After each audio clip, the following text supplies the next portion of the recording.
नमस्कार, मेरा नाम है सुरेंद्र कुमार और आप सभी का एक बार पुनः दक्षिणा ई क्लासरूम में बहुत बहुत स्वागत है। उम्मीद है कि आप सब बहुत अच्छे होंगे, बहुत अच्छे से आपकी पढ़ाई लिखाई चल रही होगी और बहुत बढ़िया से टेस्ट भी आप दे रहे होंगे, यानी टेस्ट में आप अपना बेस्ट दे पा रहे होंगे।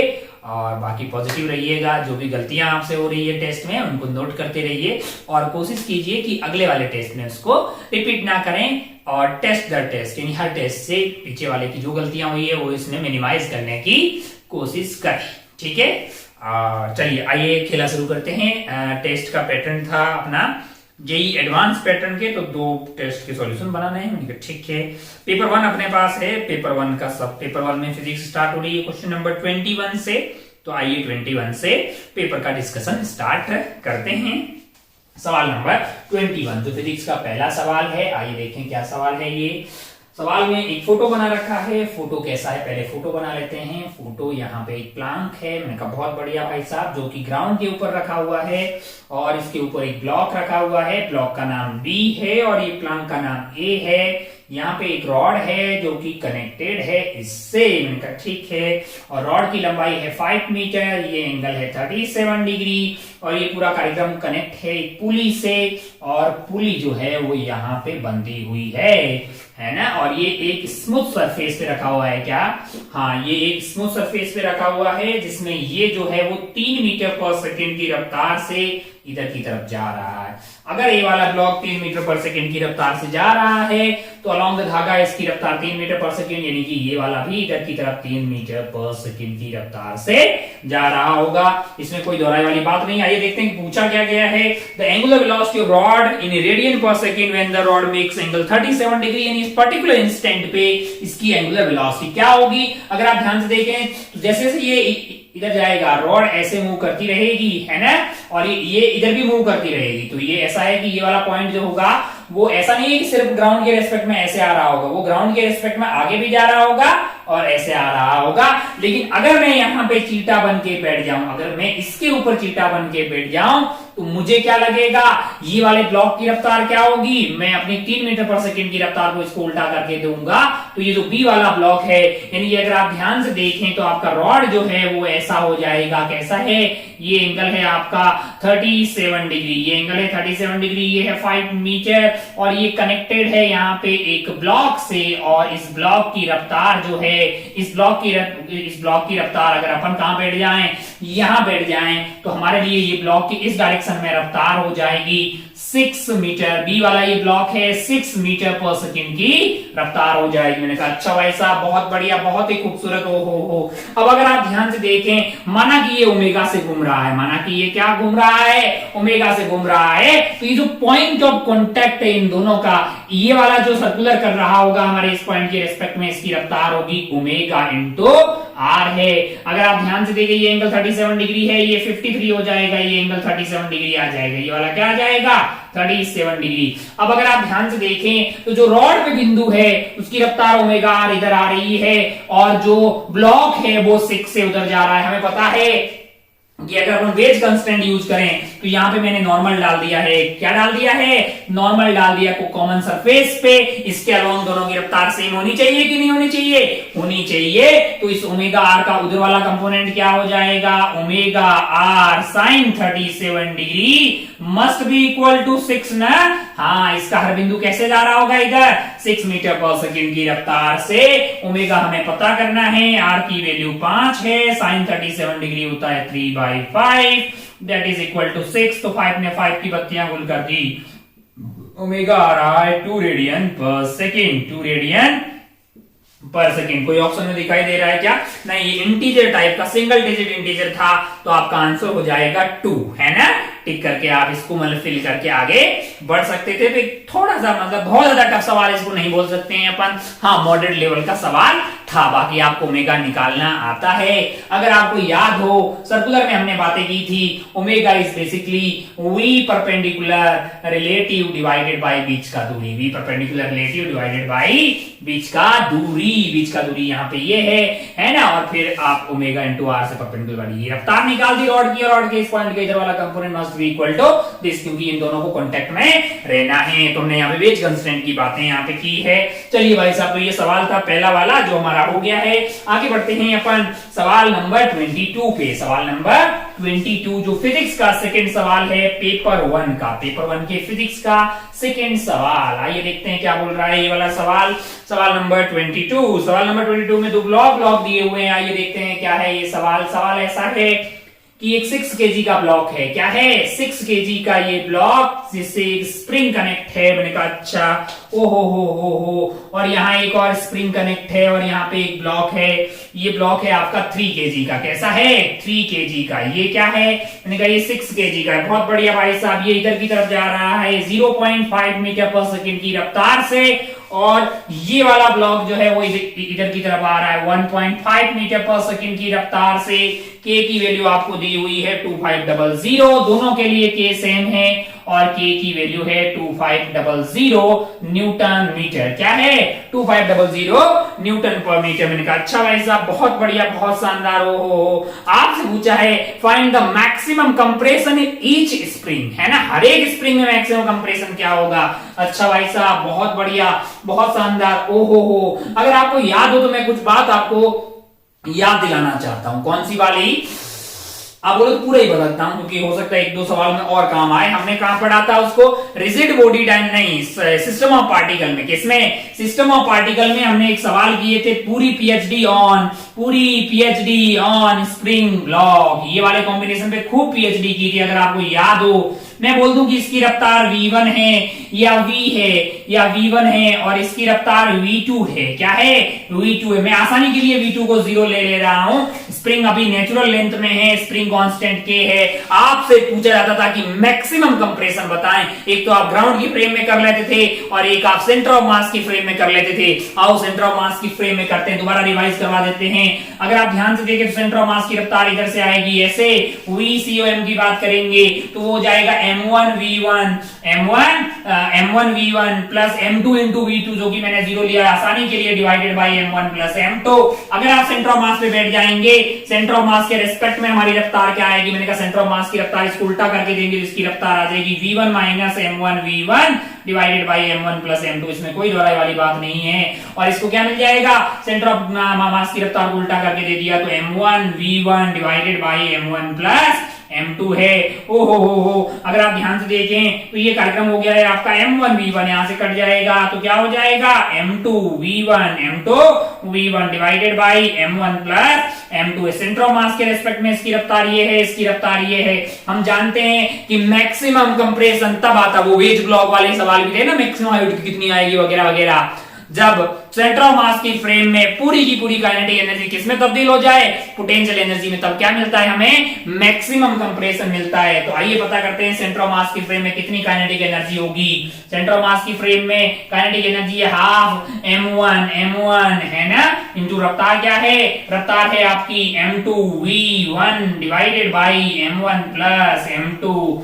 का square plus 1/2 m2 into m1v1 divided by m1 plus m2 का square is equal two plus potential energy 0 थी, है ना, शुरुआत की बात है, नेचुरल लेंथ में था। जब ये पूरी की पूरी किसमें तब्दील हो जाए? पूरी की पूरी पोटेंशियल एनर्जी में तब्दील हो जाए, यानी कि हाफ के एक्स मैक्स का स्क्वायर, है ना, और काइनेटिक एनर्जी क्या हो जाए भाई साहब? 0। कौन सी फ्रेम में? सेंटर ऑफ मास की फ्रेम में। ओहो, अगर आप ध्यान से देखें, हाफ आपको कॉमन आता हुआ दिखाई दे रहा होगा। अगर आप ध्यान से देखें नीचे आपको m1 प्लस m2 का स्क्वायर दिखाई देगा। क्या दिखाई देगा? m1 प्लस m2 का स्क्वायर भी दिखाई देगा। v1 का स्क्वायर भी यहाँ पे आपको कॉमन आता हुआ दिखाई देगा। यहाँ पे अगर आप ध्यान से देखें तो यहाँ पे आपके पास है m1 इंटू m2 का स्क्वायर, और यहाँ पे m2 इंटू m1 का स्क्वायर। तो m1 इंटू m2 आपको कॉमन आता हुआ दिखाई देगा, अंदर की तरफ रहेगा m1 प्लस m2, इससे ये स्क्वायर कट जाएगा। अगर आप ध्यान से देखें तो ये कार्यक्रम हो रहा है आपका 1/2 m1 m2 divided by m1 plus m2 into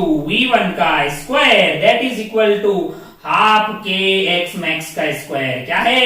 half के एक्स मैक्स का स्क्वायर। मैंने कहा अच्छा, अगर आप ध्यान से देखें तो ये आइटम क्या लिखा हुआ है, आपने कभी रिड्यूस मास का नाम सुना हो तो ये लिखा हुआ है 1/2 mu is the reduce mass into v1 का स्क्वायर। अगर आप ध्यान से देखें तो ये बेसिकली v1 का स्क्वायर नहीं है, वो तो v1 माइनस v2 का स्क्वायर है। तो हमने ना थोड़ी आसानी के लिए पहले v2 को 0 ले लिया था, यानी कि बेसिकली ये v1 माइनस v2 का स्क्वायर होता है। यहाँ पे अगर आप चाहें थोड़ा कैलकुलेशन आसान करने के लिए मैंने v2 को 0 लिख दिया है। बेसिकली वो 1/2 म्यू इनटू v कौन सा वाला है, रिलेटिव का स्क्वायर है, that is equal to half के एक्स मैक्स का स्क्वायर। हाफ के एक्स मैक्स का स्क्वायर है ना। ये रिश्ता कई सारे सवालों में काम आता है। क्या ये नहीं याद हो तो भी अपन कर लेंगे? मैंने कहा हाँ बिल्कुल कर सकते हैं। क्या इस सवाल को ग्राउंड की फ्रेम में भी किया जा सकता था? मैंने कहा किया जा सकता था। कि आपका मैक्सिमम ये इस वाले में कब होता है मैक्सिमम एलोंगेशन? जब ग्राउंड के रिस्पेक्ट में क्या हो जाए, रफ्तार दोनों की सेम हो जाए, रिलेटिव रफ्तार क्या हो जाए, 0 हो जाए। उड़ जाओ भाई साहब तुम भी। अच्छा बहुत बढ़िया भाई साहब, बहुत ही शानदार। हो तो हम इस सवाल पे आ जाते हैं। अब हम इस सवाल पे आ जाते हैं। इस सवाल में क्या है, इस सवाल में 2 स्प्रिंग हैं। जब वो टच हो जाएगी तो ये कार्यक्रम ऐसा बन जाएगा। कैसा बन जाएगा? ये 6 है, ये 0.5 है, ये स्प्रिंग दोनों ये 3 है और ये आपका 1.5 हो गया है। अगर ये k है तो मैं इसको एक स्प्रिंग से भी रिप्लेस कर सकता हूं। 6 है, 0.5 और स्प्रिंग हो जाएगी आपका k/2। अगर आपको याद हो सीरीज में k/2 हो जाता है, k का पैरेलल में 2k हो जाएगा। 1.5 ये आपने एचएसएम वगैरह में बहुत जगह पढ़ा होगा, है ना। अच्छा भाई साहब बहुत बढ़िया। कॉम्बिनेशन ऑफ स्प्रिंग आप एचएसएम में खूब जरूरत पड़ेगी उसकी। k है, जैसे रेजिस्टेंस सीरीज में होता है R1 प्लस R2, तो है ना इसका उल्टा हो जाएगा, है ना। यहाँ पे क्या होगा, तो पैरेलल में जैसे होता है वैसे ही k अगर सीरीज में है तो k/2 हो जाएगा। अब आप ध्यान से देखिएगा तो आपको क्या चाहिए, आपको x मैक्स चाहिए 1/2 और ये म्यू क्या है, म्यू ये है, म्यू क्या है, म्यू आपका ये है m1 m2 upon m1 plus m2। तो अगर आप ध्यान से देखें तो 1/2 म्यू की वैल्यू क्या हो जाएगी हमारी 6 into 3 divided by 9 into v relative का स्क्वायर है। यहाँ पे बैठ जाइए तो 1.5 प्लस 0.5 यानी 2 का स्क्वायर आ गया आपके लिए 4, that is equal to 1/2 kx square 1/2। लेकिन यहाँ ध्यान से देखें तो हमारा k क्या है, k इफेक्टिव k/2 है। k इफेक्टिव क्या है, k/2 है। और हमारे सवाल में k की वैल्यू क्या थी, 2500 थी। तो ये हमारे लिए k इफेक्टिव हो जाएगा 2500 डिवाइडेड बाई 2, है ना। दो स्प्रिंग को एक स्प्रिंग से रिप्लेस किया है k/2। और क्या करना है अपने को, x मैक्स का स्क्वायर निकालना है, x मैक्स का स्क्वायर। अब आप ध्यान से देखिएगा तो 1/2 से 1/2 चला गया है। हो और ध्यान से देखिए तो ये इधर चला गया है और यहाँ पे ये कट गया कितनी बार, 3 बार। 3 से ये क्या कट गया है, 2 बार, है ना। अच्छा भाई साहब बहुत बढ़िया, बहुत शानदार। 2 यहाँ पे जाके ये क्या हो गया है, 2 into 2 4 हो गया, ये 16 हो गया है। 16 डिवाइडेड बाई 2500 का रूट आपको क्या देगा, x मैक्स दे देगा, है ना लाला। अच्छा भाई साहब बहुत बढ़िया, बहुत शानदार। तो 16 का बार आ जाएगा आपके लिए 4 और 2500 का आ गया है आपके लिए 50 इतना मीटर। अगर आपको सेंटीमीटर में चाहिए तो 4 डिवाइडेड बाई 50 इंटू 100 कर दीजिए, यानी कि 8 centimetre is the total elongation. किसमें आ जाएगा, इसमें टोटल इलॉन्गेशन क्या आने वाला है, 8 सेंटीमीटर आने वाला। अगर इसमें 8 सेंटीमीटर आएगा लाला तो दोनों एक जैसी है ना आइटम। अरे x1 और x2 वाकई अगर अलग अलग के होता तो फिर अलग अलग आता, लेकिन सौभाग्य से k सेम है तो टोटल आपका 8 सेंटीमीटर आया। तो इसमें इलॉन्गेशन क्या आएगा, 4 सेंटीमीटर और इसमें क्या आ जाएगा, 4 सेंटीमीटर। तो हमारे इस सवाल में लिखा था कि maximum compression in the each spring, तो 8/2 यानी कि 4 सेंटीमीटर आपका आंसर हो जाएगा, क्योंकि सवाल में पूछा गया है कि आंसर को आपको रिपोर्ट करना है सेंटीमीटर में। उम्मीद है कि आपके भेजे में ये उतरा होगा। बहुत अच्छे से हमने डिटेल में इनकी PhD already system of particle जब पढ़ रहे थे तब की थी। आइए आगे बढ़ते हैं 23 वाले सवाल पे, जो कि हमारे लिए होगा तीसरा सवाल। चलिए, हाय मेरा गला। चलिए आगे बढ़ते हैं 23 वाले सवाल पे। जरा ध्यान से देखिए क्या है 23 वाला सवाल। 22 के बाद में 23 क्या है 23, जरा ध्यान से देखिए। कुछ पोटेंशियल एनर्जी का ज्ञान दिया हुआ है। बोला जा रहा है कि पोटेंशियल एनर्जी इस तरह से वेरी कर रही है। यहाँ पे है 4x माइनस एक्स स्क्वायर, यहाँ पे है 8/x है। ये कार्यक्रम कब होगा? जब x की वैल्यू 2 से कम हो। और ये कार्यक्रम कब होगा? जब x की वैल्यू 2 से बड़ी हो। x की वैल्यू क्या हो? 2 से बड़ी हो। अब आप ध्यान से देखिएगा, तो अगर आप ध्यान से देखें तो x इज इक्वल टू 0 पे पोटेंशियल एनर्जी क्या आ रही है? 0 आ रही है। x इज इक्वल टू 0 पे u की वैल्यू क्या आ रही है? 0 आ रही है। मैंने कहा अच्छा भाई साहब, बहुत बढ़िया, बहुत शानदार। ओहो। और अगर आप ध्यान से देखें x इक्वल टू 1 पे चेक कीजिए, 4 माइनस 1 3 आ रही है। x की वैल्यू 1 डालिए, u की वैल्यू आपके लिए आ जाएगी 3 जूल, ये आपका 0 जूल। x की वैल्यू 2 डालिए, यहाँ पे डालिए, यहाँ पे भी डालिए, कहीं भी डालिए। 8 माइनस 4 जूल आ रही है। 8/2 है, यानी कि क्या आ रही है? u की वैल्यू 4 जूल आ रही है। क्या आ रही है? 4 जूल आ रही है। अच्छा भाई साहब, बहुत बढ़िया, बहुत ही शानदार। हो अब अगर आप ध्यान से देखें, अगर आप x की वैल्यू 3 डालते हैं, मान लो कि x की वैल्यू आपने 3 डाल दी, u की वैल्यू क्या आएगी? मैंने कहा यहां से आएगी 8/3। और ये क्या हुआ है? यहां पे उससे आगे पोटेंशियल एनर्जी बढ़ रही, मतलब घट रही है। पोटेंशियल एनर्जी क्या हो रही है? घट रही है। ओ अगर आप ध्यान से देखें तो 8/3 जो है वो तो आपके जो है बेसिकली 4 से तो कम ही हुआ ना यार। तो अगर आप ध्यान से देखें 2 के बाद तो यही वाला करो यूज होने वाला, और 2 से पहले ये। तो अगर आप ध्यान से देखिए 2 से लेके 0 तक आने में फायदे का होता है। क्यों? क्योंकि पोटेंशियल एनर्जी कम हो रही है। अगर आप ऐसे रखते हैं आइटम को तो जिधर पोटेंशियल एनर्जी कम होती है उधर तो अपने आप चला जाता है, फेंकने की जरूरत नहीं है। जैसे इस आइटम को ऊपर भेजना है इस लेवल से, तो हमें मुझे मेहनत करनी पड़ेगी। नीचे भेजना है तो बहुत है, यहां से रिलीज कर लो, अपने आप चला जाएगा कि नहीं चला जाएगा यार। तो क्या 2 से मुझे 3 भेजना होगा तो मेहनत करनी पड़ेगी, लेकिन 2 से 1 और 0 पे आने में कोई मेहनत की जरूरत नहीं पड़ेगी। अगर कोई मेरे पास एक आइटम इंफिनिटी पे है, कहां पे है? इंफिनिटी पे है, उसको उठा के मुझे x इज इक्वल टू 0 पे भेजना है, तो मैं इतनी एनर्जी दूं कि वो 0 तक पहुंचे, कि इतनी एनर्जी दूं जिससे कि वो 2 पे पहुंच जाए। अगर वो 2 पे पहुंच गया ना लाला, यहां आके रुक भी गया तो यहां से आराम से आगे चला जाएगा। ठीक ऐसे ही सवाल ग्रेविटेशन में आप पढ़ते हैं कि एक प्लैनेट है, दूसरा प्लैनेट है, आप चाहते हैं कि यहां से एक बॉल फेंक दें, इस वाले प्लैनेट तक पहुंच जाएं, इस वाले प्लैनेट तक पहुंच जाएं, तो हमारी कोशिश होती है कि ऐसी जगह जहां पे नेट ग्रेविटेशनल फील्ड 0 हो जाए, फोर्स 0 हो जाए, जस्ट यहां तक पहुंच जाए। फिर तो इससे जस्ट आगे अगर जाएंगे तो ये खींच के लेके चला जाएगा, खींच के लेके चला जाएगा। एक अच्छा सवाल यहाँ वहां पे बनता है, हालांकि मैंने पूरा सवाल नहीं बताया है। आप कोई बोले कि यहाँ से कितनी मिनिमम रफ्तार दी जाए, कितनी मिनिमम रफ्तार दी जाएगी ये यहाँ इस वाले प्लैनेट से इस वाले प्लैनेट तक चला जाए, तो आपकी कोशिश ये होनी चाहिए कि ये वो वाला पॉइंट पता करो जहां पे नेट ग्रेविटेशनल फील्ड 0 आ रहा है, वहां तक भेज दो। जस्ट यहां जाके भी रुक गया ना, आगे तो इसका ग्रेविटेशनल फील्ड डोमिनेट करेगा, खींच के ले जाएगा। ये ठीक वैसी ही बात है, जैसे यहां पे अगर 2 पे पहुंच गया इंफिनिटी से, तो फिर 0 पे आ जाएगा अपने आप। तो क्या करना चाहिए? मैकेनिकल एनर्जी कंजर्व करनी चाहिए कि u at infinity plus kinetic energy at infinity, that must be equal to u at x is equal to 2 plus u kinetic energy at x is equal to 2। Just आगे 2 पे रुक जाए तो हमारा काम हो जाएगा। काइनेटिक एनर्जी 2 पे की कितनी है? मैंने कहा वो 4 जूल है, तो 4 प्लस 0 आ गया है।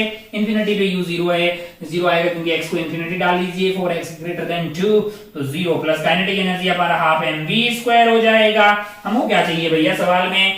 हमको चाहिए what is the minimum speed है। ये मिनिमम की बात कर रहे हैं, इससे ज्यादा रखोगे तो x2 पे आके रुकेगा नहीं और तेजी से चलता रहेगा, तब तो ओरिजिन पक्का ही पहुंच जाएगा। मैं तो बोल रहा हूँ मिनिमम इतनी रफ्तार दो कि 0 पे पहुंच जाए, मतलब है ना। तो कितना मास है भैया इसका? 1/2 मास की कितना दिया हुआ ब्लॉक का? ब्लॉकवा का मास है 2 kg। ओके, वी मिनिमम का स्क्वायर इज इक्वल टू 4। ओ ये क्या हुआ है? वी मिनिमम की वैल्यू तो 2 मीटर पर सेकेंड आ गई है। कितनी आ गई है? 2 मीटर पर सेकेंड आ गई है। तो दो फिल करके कट लेते आप आगे, 2 फिल करके आप आगे बढ़ सकते थे। इनका अच्छा भाई साहब, बहुत ही बढ़िया, बहुत ही खूबसूरत। आइए आगे बढ़ते हैं सवाल नंबर 24 पे। सवाल नंबर 24 देखते हैं जरा क्या है। मिट जाओ 24। जरा ध्यान से देखिए क्या है 24 में एक बॉक्स बनाया गया है। अगर आप ध्यान से देखें तो इसकी भुजा जो है वो है 28 डिवाइडेड बाई √3 मीटर। मैंने कहा बहुत बढ़िया भाई साहब। टोटल वॉल्यूम की बात करेंगे तो ए क्यूब आएगा और इसमें से एक कॉर्नर से एक क्यूब को निपटा दिया है जिसका साइड है a/2, यानी कि जिसको निकाला है उसकी वॉल्यूम हो जाएगी a/2 का क्यूब, यानी कि a³/8, यानी कि इसका 8वां भाग। यानी कि अगर इसका मास m होता तो इसका मास 8m होता। कितना होता? 8m होता। यानी कि जो पार्ट रिमूव किया गया है उसका मास m है और जो बचा कुचा मास है उसका मास 7m है। उसका मास क्या है? 7m है। और टोटल मास क्या होगा उस क्यूब का? 8m है। अगर आप ध्यान से देखिए जो पार्ट रिमूव किया गया है उसका सेंटर ऑफ मास कहां होगा? आप आराम से देखिएगा। ओरिजिन आपको कहां दिया हुआ है? सेंटर पे दिया हुआ है। भुजा a/2 है तो आपकी वैल्यू हो जाएगी a/4, क्योंकि आधा होगा x/2, y/2 और z/2। a/4 a/4 ये x, y, z कोऑर्डिनेट है किसके? जो पार्ट रिमूव किया गया है। और जो मास बच गया है इसका मान लेते हैं x, y, z। अगर ये दोनों होते तो ये दोनों एज इट इज होते तो इनका सेंटर ऑफ मास कहां पे होता? 0, 0, 0। आइए खेला खेलते हैं। 0 होता कब? जब m वाले का a/4 पे है और 7m वाले का कहां पे है? x पे, divided by total mass 8m हो गया। हो यहां से सॉल्व करके x की वैल्यू क्या आ रही है? x की वैल्यू आ रही होगी आपका 7mx = ma/4। अच्छा, m ने m की बत्तियां गुल कर दी है। x की वैल्यू यहां से आ रही है -7a/4। अच्छा, बहुत बढ़िया भाई साहब, बहुत शानदार। हो तो a की वैल्यू हमें सवाल में कितनी दी हुई है? हाँ, x निकालना है तो 7 ऊपर थोड़ी जाएगा यार, नीचे आ जाएगा ना यार। ये 28 हो जाएगा। देखिए जरा a की वैल्यू कितनी दी हुई है आपको? 28 दी हुई है। तो 28/√3 और नीचे 28 था, निपट गया भाई साहब। -1/√3 आ गया है x। तो x की वैल्यू भी जैसे अच्छा x आया वैसा y भी आएगा, वैसा z भी आएगा। यानी x, y और z तीनों जो है बचे कुचे पार्ट का -1/√3 आने वाला है। तुमसे क्या पूछा है? ओरिजिन से उसकी दूरी क्या होगी? अब अंधा आदमी भी निकाल लेगा। क्या लगाना पड़ेगा? डिस्टेंस फॉर्मूला लगाना पड़ेगा। किधर? बड़ा आसानी से ओरिजिन से लगाना है। d की वैल्यू आ जाएगी √x² + y² + z², यानी कि 1/3 + 1/3 + 1/3 वैल्यू होगी। ये 1 रूट लोगे तो 1 मीटर आपका आंसर हो जाना चाहिए। आंसर हो जाएगा 1 मीटर। इसको फिल करके आप आगे बढ़ सकते थे। ये था सवाल नंबर आपके लिए 24। आगे बढ़ते हैं 25 पे।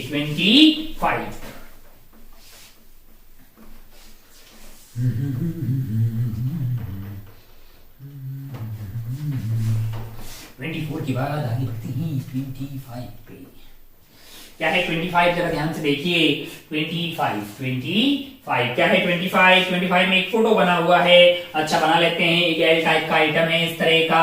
ओहो, यहाँ पे एक बॉल जैसा कुछ आइटम है। ये अच्छा बीड्स हैं। बहुत बढ़िया भाई साहब। टक टक टक टक टक टक टक। यहाँ पे ये बीड जो है आपका बी वाला है।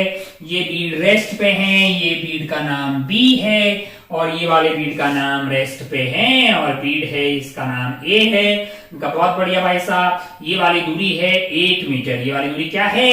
8 मीटर है। और ये वाली दूरी जो है आपके लिए वो है 6 मीटर। ये क्या है? 6 मीटर है। मैंने कहा अच्छा भाई साहब, बहुत बढ़िया, बहुत शानदार। और k की वैल्यू है आपके लिए 100 न्यूटन/मीटर, यानी कि इतना आपको k दिया हुआ है। अच्छा भाई साहब, बहुत बढ़िया, बहुत शानदार। अगर ये 8 है, ये 6 है, तो ये वाली दूरी आपके लिए क्या हो जाएगी? 10 मीटर हो जाएगी। ये वाली दूरी क्या है? 10 मीटर है। सवाल आपको कुछ बोल रहा है कि नेचुरल लेंथ हमारी इस स्प्रिंग की है, नेचुरल लेंथ है 9 मीटर। क्या है? 9 मीटर है। मैंने कहा अच्छा भाई साहब, बहुत बढ़िया, बहुत शानदार। हो अच्छा, क्या पूछा है? मैक्सिमम स्पीड ऑफ बीड ए। अच्छा, रिलीज कर दिए हैं। 2 beads are released from the rest as on the maximum speed of A। अगर आप इसको रिलीज कर देंगे तो भैया दोनों भागेंगे। स्प्रिंग वाइज इसको खींच रहा होगा, ये इसको खींच रहा होगा। माना कि स्प्रिंग में टेंशन T है, यानी जो भी फोर्स लगा रहा है T लग रहा है। दोनों का मास सेम है क्या? 2 beads can be connected by spring है। This is mass of each bead is 1 kg, यानी कि इसका मास है इसका मास m है और m की वैल्यू क्या है 1 kg है। मैंने कहा बहुत बढ़िया भाई साहब, इसकी एक्सेलरेशन इधर की तरफ होगी, है ना। अच्छा, इसके कारण एक्सेलरेशन इधर की तरफ आने वाली है। और अच्छा भाई साहब कि क्या क्या लग रहा होगा इस पे, T डिवाइडेड बाई m इधर की तरफ लग रहा होगा, और इससे क्या मिलेगा, इसको इधर की तरफ एक्सेलरेशन मिलेगी। मैंने कहा अच्छा भाई साहब बहुत बढ़िया, बहुत शानदार। ओ हो, इस पूरे को सिस्टम ले लें तो हाँ, और इस पे क्या लग रहा होगा, मैंने कहा T बटा m, कौन सी डायरेक्शन में लग रहा होगा, इधर लग रहा होगा। अच्छा ये एंगल क्या होगा, मैंने कहा ये एंगल होगा 37 डिग्री, या फिर मैं थीटा मान लूं, थीटा की वैल्यू क्या है 37 डिग्री। मैंने कहा अच्छा ये वाला एंगल क्या हो जाएगा, मैंने कहा ये 53 डिग्री हो जाएगा। बहुत बढ़िया, बहुत शानदार। हो ये थीटा है तो वो 90 माइनस थीटा होगा। ओहो, अगर मान लो कि मैं ऐसा बोलूं कि इसकी एक्सेलरेशन इधर की तरफ a है, तो इसकी एक्सेलरेशन इधर की तरफ क्या आ जाएगी, b आ जाएगी। मैंने कहा अच्छा भाई साहब बहुत बढ़िया, बहुत शानदार। हो तो अगर आप ध्यान से देखें, अगर आप ध्यान से देखें, मतलब फोर्स इसका इस साइड है तो ये जाएगा तो इधर की तरफ ना, हाँ भाई साहब, और ये जाएगा कैसे, इधर की तरफ। एक्सेलरेट किधर होगा, इधर की तरफ। नेट फोर्स तो उसका इधर की तरफ ही आएगा ना। अच्छा तो t का कौन सा वाला कंपोनेंट यहाँ काम आने वाला है, t cos थीटा बटा m, ये एक्सेलरेशन ऑफ a देगा, और सिमिलरली एक्सेलरेशन ऑफ b कौन देगा, मैंने कहा ये वाला कंपोनेंट t आपका जो है t cos थीटा, ये आ जाएगा t sin थीटा बटा m। Acceleration of a and acceleration of b के बीच में रिश्ता आ जाएगा। अगर मैं एक्सेलरेशन ऑफ a को एक्सेलरेशन ऑफ b से डिवाइड कर दूं तो मेरे लिए t बटा m कट जाएगा, यानी कि cot थीटा आ जाएगा। अच्छा तो acceleration of a is basically acceleration of b into cot theta into cot theta. मैंने कहा बहुत बढ़िया, बहुत शानदार। हो अब अगर आप ध्यान से देखें तो शुरुआत में ये भी रेस्ट पे था, यानी इनिशियल स्पीड 0 थी, और ये भी रेस्ट में था, इसकी इनिशियल स्पीड क्या थी 0 थी। अगर इनकी इनिशियल स्पीड 0 थी और एक्सेलरेशन में ये रिश्ता है, मुझे आप सोच के बताइए कि वेलोसिटी में क्या रिश्ता आएगा किसी भी एंगल थीटा पे। अगर एक्सेलरेशन में रिश्ता ये है, अब आप ध्यान से देखिए, अगर आप थोड़ा सा भी सोचे, थोड़ा सा dt इंटरवल में, तो v is equal to u plus at, है ना।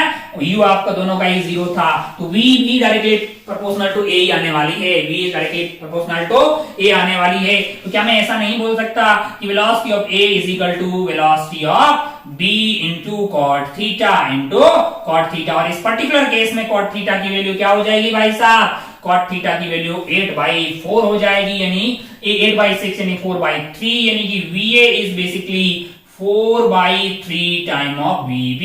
अरे अंकिनिया कॉट 37 डिग्री 8/6 ये आ गया, ये एक रिश्ता आ गया। मैंने कहा बहुत बढ़िया, बहुत ही शानदार किसी भी पॉइंट पे। अब अगर आप ध्यान से देखें, हमें पूछा क्या गया है, हमें ये पूछा गया है सवाल में कि find the maximum speed of beat है। अब आप ध्यान से देखिए कि भैया ये आगे की तरफ प्रस्थान करते हुए मान लो यहाँ पे आ गया है, हालचाल कुछ ऐसा हो गया है, तो धीरे धीरे अगर आप ध्यान से देखेंगे तो स्प्रिंग का जो इलोंगेशन है वो कम होने लगेगा। स्प्रिंग की नेचुरल लेंथ 9 मीटर है, अभी ये 10 मीटर की थी, थोड़ा आगे चलने के बाद में होगा ऐसा कि भैया इसकी लेंथ कम होने लगेगी, और कम होते होते 9 आ जाएगी। 9 आएगी तब तक इसमें जो है टेंशन इधर लग रहा था, और ये एक्सेलरेट हो रहा था, ये भी एक्सेलरेट हो रहा था, ये भी एक्सेलरेट हो रहा था, ये भी एक्सेलरेट हो रहा था, लेकिन ये 9 पे रुकेंगे नहीं। अब ये आगे की तरफ जाएंगे, अब ये आगे की तरफ आ जाएंगे तो भैया स्प्रिंग इधर धक्का लगाने लग जाएगी, इधर इस पे धक्का लगाने लग जाएगी, इसका एक कंपोनेंट इधर आएगा, एक कंपोनेंट इधर आएगा, तो वही एक्सेलरेशन अब रिटार्डेशन हो जाएगी और स्पीडवा कम होने लग जाएगा। तो स्पीडवा कब तक बढ़ेगा, जब तक कि स्प्रिंग नेचुरल लेंथ में ना आ जाए।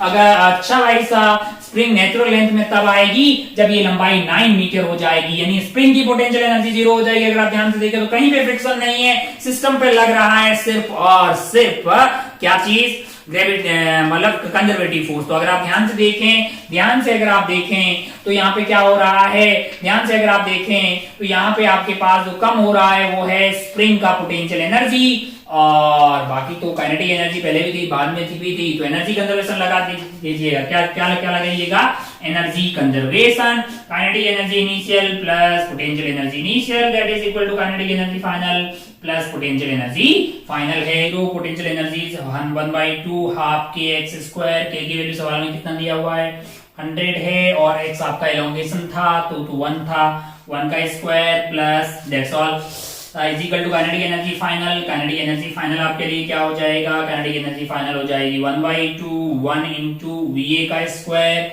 VA इसकी रफ्तार है, मैंने कहा ठीक है इसकी रफ्तार ही पूछा गया है, प्लस 1/2 मास इसका भी 1 ही है, वीबी है, वीबी हमारे पास क्या है, वी अगर ये है तो वीबी हो जाएगा 3, वी डिवाइडेड बाई 4, स्क्वायर करेंगे तो यहां से वी का स्क्वायर आ जाएगा 9/16, 1/2 1/2 1/2 उड़ा दीजिएगा, यहाँ पे 100 है, यहाँ पे 100 है, that is equal to v का स्क्वायर प्लस 9 का स्क्वायर डिवाइडेड बाई 16, 16 प्लस 9 यहाँ पे आपके लिए हो जाएगा 25 वी का स्क्वायर डिवाइडेड बाई 16।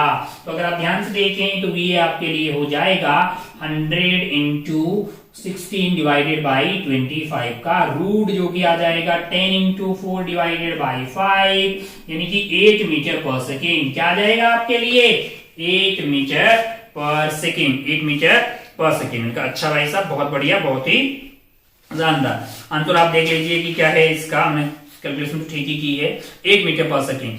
अच्छा एक बात बताइए, आपको ये हॉरिजॉन्टल प्लेन में होना चाहिए, किसमें होना चाहिए, हॉरिजॉन्टल लिया गया सवाल में, कहा वरना क्या होगा ना कि ये वाले की मतलब वो ग्रेविटेशनल पोटेंशियल एनर्जी भी कम हुई तो सवाल टफ हो जाता।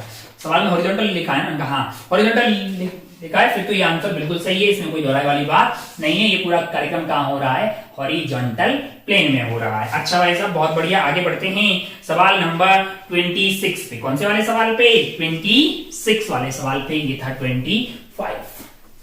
26 देखिए जरा,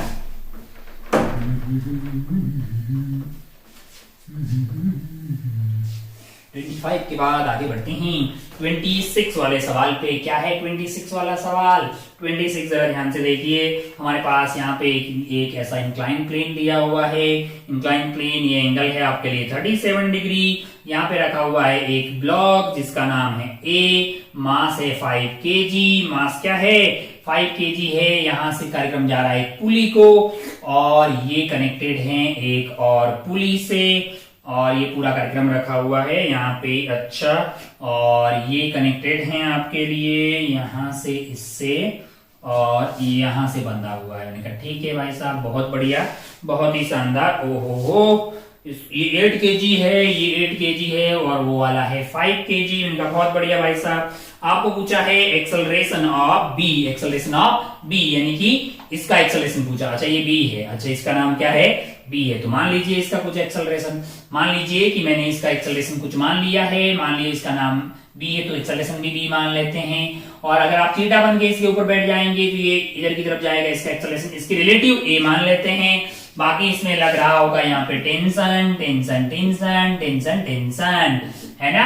अच्छा अब हमारा टारगेट क्या है, अल्टीमेटली हमारा टारगेट है यहाँ पे वेज का एक्सेलरेशन यानी कि बी निकालने का टारगेट है। आइए खेला खेलते हैं। यहाँ पे ये फिक्स नहीं होगा, फ्रिक्शन लेस होना चाहिए। अगर आप ध्यान से देखें इस पूरे को अगर मैं सिस्टम लूं, किसको, इस पूरे को अगर मैं सिस्टम लूं तो मेरे लिए एक्सटर्नल फोर्स टेंशन ही आ रहा है। अच्छा इसका एक्सेलरेशन तो बी है, इसका एक्सेलरेशन ए का बीडी बनाते हैं। अगर आप ए को ध्यान से देखेंगे, ए को अगर आप ध्यान से देखेंगे तो ये एंगल है आपके लिए 37 डिग्री। ए वाले पे इधर की तरफ टेंशन लग रहा होगा, और क्या लग रहा होगा जरा ध्यान से देखें, ध्यान से देखें तो इधर की तरफ लग रहा होगा mg sin थीटा। क्या लग रहा होगा, mg sin थीटा। मैंने कहा ठीक है भाई साहब बहुत बढ़िया, बहुत शानदार। हो। और इसका एक्सेलरेशन अगर अपन ध्यान से देखें रिलेटिव में इधर की तरफ a है, लेकिन ये इसका खुद का ऐड कर देंगे तो हमें मिल जाएगा b, और ये एंगल आपके लिए ये वाला है 37 डिग्री। तो इसका एक्सेलरेशन आपको मिलने वाला है।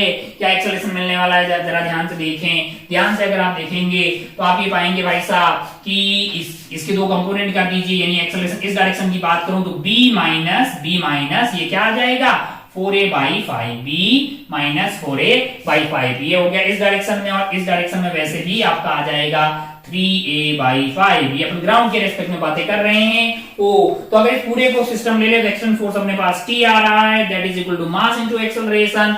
8 किलो वाले का है B, और अपना जो A है यानी कि 5 केजी वाले का इस डायरेक्शन में एक्सेलरेशन है b minus 4a divided by 5। एक रिश्ता आ रहा है यहाँ पे। दूसरा रिश्ता अगर अपन a और b के बीच में बिठाना चाह रहे हैं तो हमें यूज करना चाहिए स्ट्रिंग कंस्ट्रेंट। थीटा बन के मैं अगर यहाँ बैठ जाऊंगा तो मेरे लिए ये दीवार सामने बी से आ रही होगी, ये पॉइंट ये पॉइंट ये पॉइंट ये पॉइंट अंदाज भी कर ले। ओहो माइनस बी आ जाएगा क्योंकि लेंथ कम हो रही है, 0 0 0 0 क्योंकि मैं यहाँ बैठा हूं और ये लेंथ बढ़ रही है, तो प्लस का ए आ गया इज इक्वल टू 0। अरे A is equal to B आ गया, स्ट्रिंग कंस्ट्रेंट से A is equal to B आ गया। ओहो तो अगर आप ध्यान से देखें तो ये कार्यक्रम हो गया 8b + 5 into b minus 4b by 5। ओहो तो अगर आप ध्यान से देखें तो ये 1/5 b यानी कि 9b आ गया है। क्या आ गया है? टेंशन आपका 9b आ गया। क्या आ गया है? 9b आ गया। आपको निकालना क्या है? आपको तो निकालना है भैया b निकालना है। तो आइए यहाँ पे देखिए कि इसका एक्सेलरेशन अगर आप ध्यान से देखें, इसका एक्सेलरेशन ये इधर की तरफ एक्सेलरेट हो रहा होगा। अच्छा, और इसके फोर्सेस के बारे में बात करते हैं। अगर आप ध्यान से देखें अगर आप ध्यान से देखें तो इसका एक्सेलरेशन हम लोग इस डायरेक्शन में निकाल लेते हैं। ये एंगल है आपका 37 डिग्री, हो डी हो गया आपका लिए 37 डिग्री। और इस डायरेक्शन में बात करेंगे तो ए साइड है और बी का वो वाला कंपोनेंट होगा b cos 37 डिग्री यानी 4b/5 यानी नेट एक्सेलरेशन आपके लिए हो जाएगा a minus 4b/5। Net force क्या होगा? मैंने कहा mg sin थीटा यानी mg sin थीटा यानी 3/5 minus tension is equal to mass into acceleration. Mass है आपका ये कितना है? 5 kg है। और एक्सेलरेशन क्या है? एक्सेलरेशन है आपके लिए a माइनस 4b/5 यानी कि b माइनस 4b/5 यानी कि b/5 यानी कि b/5 है। b से b कट गया भाई साहब, ये आपका कट गया है 30 माइनस t आपके पास क्या है? t तो आपके लिए 9b है यानी 9b is equal to b है। हो b की वैल्यू क्या आ गई है? 30/10 आ गई है जो कि है 3 मीटर पर सेकेंड, जो कि क्या है? 3 मीटर पर सेकेंड है। अच्छा भाई साहब बहुत बढ़िया, बहुत ही खूबसूरत। हो तो आपको निकालना क्या था? b निकालना था, तो आंसर हो जाएगा 3 मीटर पर सेकेंड। बाकी कुछ नहीं है, ये सवाल बहुत इजी था, ऐसे ही बता दिए हैं हम। 26 के बाद आगे बढ़ते हैं 27 पे। 26 के बाद नेक्स्ट देखिए 27। मास्टर हर सवाल को पूरा सॉल्व कर रहा था कि गरीब से गरीब आदमी को भी समझ में आ जाए, है ना। मक्कार जो बिल्कुल नहीं पढ़ता हो लेकिन अब पढ़ना चाह रहा हो उसको भी समझ में आ जाए अगर वो ट्राई करे तो। बाकी जो आदमी समझना ही नहीं चाहता उसका कुछ नहीं कर सकते अपन। Particle is moving along x axis, its position is varying with t। Okay तो आपको पोजीशन वेरी कर रहा है। x इज इक्वल टू क्या है भैया? 11t minus t square. मैंने कहा बहुत बढ़िया भाई साहब, बताते नींद आने लग गई है, कोई सुन नहीं रहा है, अकेला कैमरा सुन रहा है। ओहो एक्स एक्सिस के लॉन्ग मूव कर रहा है। मैंने कहा बहुत बढ़िया भाई साहब, बहुत शानदार। ओहो अगर वेलोसिटी की बात करें तो 11 माइनस 2t आ जाएगा। ओहो t इज इक्वल टू 0 पे इसकी रफ्तार 0 थी, t इज इक्वल टू 0 पे इसकी रफ्तार क्या थी? 0 थी भाई साहब। नहीं 0 नहीं थी भाई, कितनी थी? 11 मीटर पर सेकंड थी। 11 मीटर पर सेकंड। अगर आप ध्यान से देखिए एक्सेलरेशन आपको चाहिए तो -2 यानी कि आप जा इधर की तरफ रहे हैं लेकिन एक्सेलरेशन नहीं है, रिटार्डेशन है, तो आप रुक जाएंगे। अच्छा कब आपकी रफ्तार 0 हो जाएगी? रफ्तार 0 हो जाएगी t is equal to 5.5 second पे, यानी आप जाएंगे यू टर्न लेंगे यार, रफ्तार 0 होगी और एक्सेलरेशन पीछे की तरफ है यानी कि आप ऐसे आ जाएंगे। अच्छा अगर आप ध्यान से देखिए तो t is equal to 5.5 second, t is equal to 5.5 second पे आपकी रफ्तार 0 हो जाएगी। अब आप देखते हैं सवाल क्या पूछा है। सवाल आपसे पूछा है कि 6 सेकेंड में कितना डिस्टेंस कवर किया है, यानी कि t is equal to 5 second यहाँ पे हुआ होगा, वापस आते हुए यहाँ पे t is equal to 6 second हुआ होगा। तो आपको ये दूरी पता करनी है। कौन सी वाली? ये दूरी पता करनी है। अच्छा भाई साहब बहुत बढ़िया, बहुत ही खूबसूरत। हो तो मैं अगर मैं ये वाली d पता कर लूं, ये वाली d पता कर लूं तो मेरा आंसर तो 2d होगा। d क्या है? हाफ सेकंड के अंदर कितनी दूरी कवर की है। अच्छा भाई साहब बहुत बढ़िया, बहुत ही शानदार। हो अगर आप ध्यान से देखिए तो एक्सेलरेशन है आपके पास कांस्टेंट, मतलब रिटार्डेशन। अगर आप यहाँ पे रफ्तार में पता कर लो, यहाँ पे रफ्तार क्या होगी? मैंने कहा t को 5 सेकंड डाल दीजिए, t को 5 डालिएगा तो इसकी रफ्तार आ जाएगी 1 metre per second. 1 metre per second लगाते हैं। s equal to ut plus half at square. बहुत ही आसान सा। u की वैल्यू 1 होगी, t की वैल्यू आपके लिए 1/2 सेकेंड हो जाएगी। एक्सेलरेशन नहीं है, रिटार्डेशन कितनी है? 2 हो गई है। टाइम है आपके पास 1/2 सेकेंड आ जाएगा 1/4। ये कट गया भाई साहब तो ये 1/4 आ गया है। अगर ये 1/4 है, ये 1/4 है, टोटल आपके पास 1/2 मीटर आ जाएगा। टोटल आपके पास 1/2 मीटर आ जाएगा, यानी कि जो दूरी आपने कवर की है s वो है आपका 1/2 मीटर। सवाल में आपको क्या बोला गया है, सवाल में आपको 2s बोला गया है, तो अंधा आदमी भी बता देगा 2 × 1/2 that is equal to 1 fill करके आप आगे बढ़ सकते थे। ये था सवाल नंबर 27। आगे बढ़ते हैं गोल की रफ्तार से 28 पे। 28 क्या है 28 वाला सवाल, जरा ध्यान से देखिए। 28 में एक भाई साहब हैं, kinetic energy of particle of mass 2 kg moving in a circle with velocity this. एक भाई साहब सर्कुलर मोशन कर रहे हैं, माना कि इनका मास m है और इनकी रफ्तार v है। इनकी काइनेटिक एनर्जी क्या होगी, मैंने कहा हाफ mv² होगी, जो कि कितना दिया हुआ है, जो कि आपको दिया हुआ है 3t²। मैंने कहा बहुत बढ़िया, बहुत शानदार। ओ हो kinetic particle of mass moving तो बहुत बढ़िया। मास है पार्टिकल का 2, मास है कितना 2, तो v की वैल्यू क्या आ गई, मैंने कहा √3t आ गया भैया। रफ्तार दी हुई है, टाइम का फंक्शन है, तो इनके पास 2 एक्सेलरेशन होगी, 1 is radial and 1 is tangential. ओहो पूछा गया है, पहले सवाल पे आ जाते हैं। सवाल आपसे पूछा rate of which work is being done है, t = 1 सेकंड, मतलब रेट पूछ रहे हो, मतलब पावर पूछ रहे हो।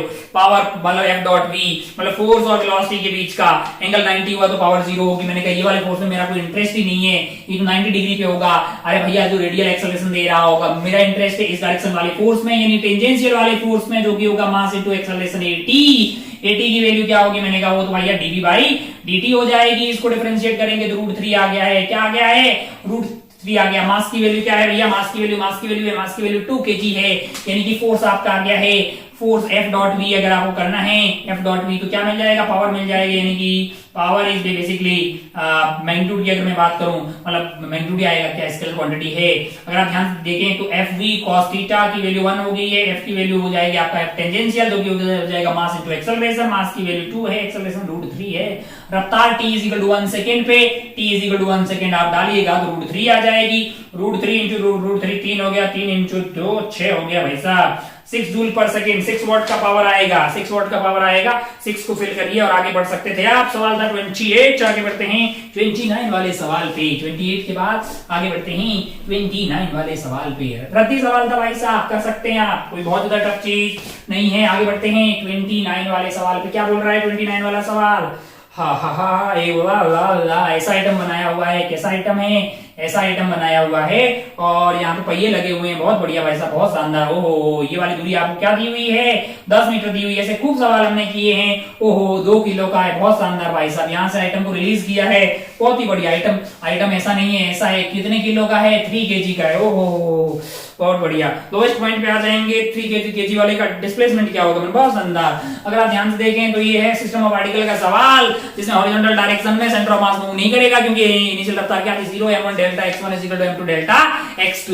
उला ला ला, मान लो कि भैया जब ये यहां से लौट के यहां तक आएगा, तब तक हमारा ये वाला आइटम इधर की तरफ x चला गया, तो इनको इधर की तरफ वैसे अगर ये रुका होता तो चलना पड़ता 10 मीटर, लेकिन इनको चलना पड़ेगा 10 - x हॉरिजॉन्टल में चलना होगा। m1 delta x1 mass equal to m2 delta x2, क्योंकि सेंटर ऑफ मास की इनिशियल में रफ्तार हॉरिजॉन्टल में 0 थी, तो सेंटर ऑफ मास हमेशा हॉरिजॉन्टल में रेस्ट पे ही रहेगा। ओ ला ला ला ला 3 × 10 - x 3 × 10 - x must be equal to 2 × x, यानी कि 30 is equal to 5x, यानी x की वैल्यू आ गई आपके लिए 6 मीटर, यानी कि ये भाई साहब जो हैं वो 10 - 6 यानी कि 4 मीटर इधर की तरफ शिफ्ट हुए हैं। वो अगर आप ध्यान से देखें अपने 3 kg को, तो ये 4 मीटर इधर की तरफ गए हैं हॉरिजॉन्टल में। वर्टिकल में तो कहां आ गए बे, वर्टिकल में ये वाली दूरी आपको कितनी दी हुई है, ये वाली दूरी आपको 3 मीटर दी हुई है, यानी 4 मीटर इधर गए हैं, 3 मीटर नीचे गए हैं, तो हमको तो लगता है यहां पहुंच गए हैं बे, ये 5 मीटर हो जाएगा। अरे √16 + 9 25 का √5 डिस्प्लेसमेंट पूछा है ना मैग्नीट्यूड, तो 5 हो जाएगा भैया। अगला 5 फिल करना और आगे बढ़ना यार, आगे बढ़ना यार, है ना, बहुत बढ़िया, बहुत शानदार। ये था 29। आगे बढ़ते हैं 30 वाले सवाल पे। 29 के बाद आगे बढ़ते हैं 30 वाले सवाल पे। चलिए बहुत बढ़िया, बहुत शानदार होगा। 30 में क्या है, जरा ध्यान से देखिए। 30 में particle of mass this and in extensible string circle of the difference in the tension and TA and TB के बीच में इतना है। पार्टिकल कंप्लीट द सर्कल है, पार्टिकल सर्कुलर मोशन कंप्लीट कर रहा है, तो TA और TB में डिफरेंस बताइए। मैंने कहा बहुत बढ़िया भाई साहब, बहुत शानदार। हो जरा ध्यान से देखें, जरा ध्यान से देखें, टीए कहाँ पे है, ए पॉइंट आपका यहाँ पे है, ये पॉइंट आपका ए हो गया, बहुत बढ़िया। ओहो, यहाँ पे आपका है बी पॉइंट, ये एंगल है आपका 53 डिग्री और ये वाला एंगल है आपके लिए 37 डिग्री। वो बहुत शानदार। माना कि यहाँ पे रफ्तार इसकी यू है, मान लो माना कि यहाँ की रफ्तार यू है, तो यहाँ पक्का आएगा, गारंटीड है। क्यों भैया? क्यों? क्योंकि बोला है कि सर्कुलर मोशन कंप्लीट हो रही है।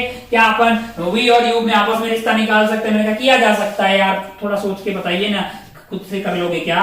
ये मास m है, ये मास m है। आप ध्यान से देखिए तो यहाँ पे टेंशन ऐसे लग रही होगी, नीचे आपके लिए mg लग रहा होगा।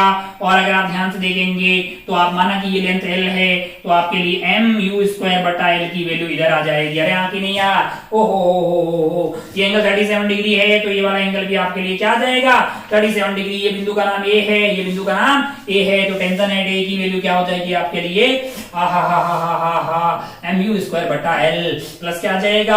mg cos 37 degree, cos 37 degree यानी कि 4mg बाई 5, 4mg बाई 5 है। ठीक किया क्या मास्टर ने? ठीक किया भाई साहब, बहुत बढ़िया। ये एंगल 53 डिग्री है, तो ये वाला एंगल भी आपके लिए हो जाएगा 53 डिग्री। टेंशन आपके लिए इधर की तरफ, mg यहाँ पे इधर की तरफ, और mv² बटा l इधर की तरफ। आपको चाहिए टेंशन एट बी पॉइंट, जो कि क्या हो जाएगी? मैंने कहा हो जाएगी mv² बटा l minus mg cos 53 degree यानी कि 3mg बाई 5 हो गया है। अब अगर आप ध्यान से देखें तो यहां से यहां तक ये ऊपर गया है, पोटेंशियल एनर्जी इसकी बढ़ गई है, तो हमें हाइट चाहिए। ये l है तो ये 4l बाई 5 हो गया है, ये आपके लिए 3l बाई 5 हो गया है। टोटल आपके हैं 7l बाई 5, यानी कि mgh की वैल्यू होगी 7l by 5, that is equal to loss in kinetic energy, gain in potential energy equal to loss in kinetic energy, जो कि हो जाएगा 1/2। मास की वैल्यू आपके पास m ही है, और इनिशियल है v² और बाद में हो गया v²। ओहो, m ने m की बत्तियां गुल कर दी है, तो ये हो गया है आपका 14gl बटा 5। पता नहीं क्या कैलकुलेशन मास्टर सही कर रहा है कि गलत कर रहा है, सही कर रहा होगा। u² minus v², u² minus v²। ओहो, क्या चाहिए हमें? हमें क्या चाहिए? हमें TA माइनस TB चाहिए। हमें क्या चाहिए?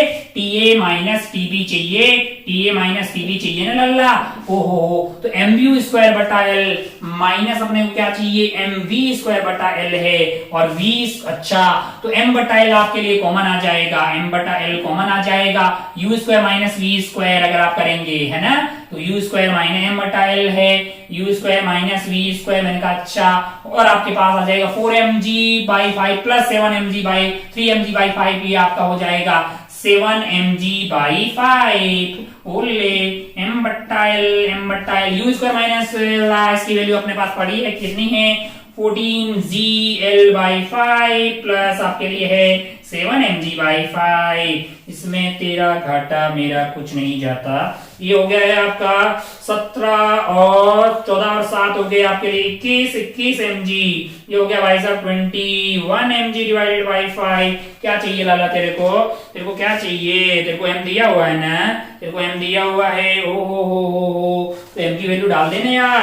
ये हो गया 21 बाई 5। m की वैल्यू कितनी है? m की वैल्यू सवाल में 5/22 दी हुई। मैंने कहा बहुत बढ़िया भाई साहब, बहुत ही शानदार। g की वैल्यू 10 डाल, इतने इसकी बत्तियां गुल की, ये 2 आ गया। अरे लाला, 5 आ गया, 5 newton. Tension at A and B का डिफरेंस क्या आएगा आपके लिए? 5 न्यूटन। बहुत शानदार, बहुत ही बढ़िया, बहुत ही खूबसूरत। ये 30 आपके लिए हो गया है। आगे बढ़ते हैं 31 वाले सवाल पे। आगे बढ़ते हैं 31 वाले सवाल पे। कितना टाइम हो गया? बड़ी रफ्तार से आगे बढ़ते हैं। मास्टर की गले की ऐसी कैसी हो रही है?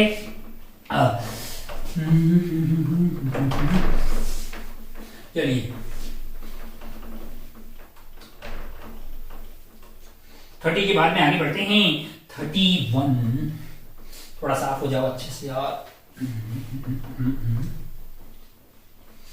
चलिए 31 देखते हैं क्या है। 31 डिस्प्लेसमेंट पोजीशन ग्राफ दिया हुआ है। बहुत बढ़िया, बहुत ही शानदार।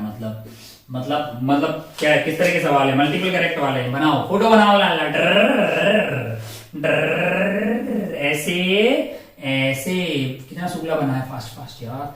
ऐसे और ऐसे, ले मत। जरा ध्यान से देखें, ये आपका पोजीशन है x और ये आपका है टाइम t। ये आपका पोजीशन है और ये आपका time t। t equal to 0 पे एक भाई साहब यहाँ पे है और दूसरे भाई साहब जो है वो यहाँ पे।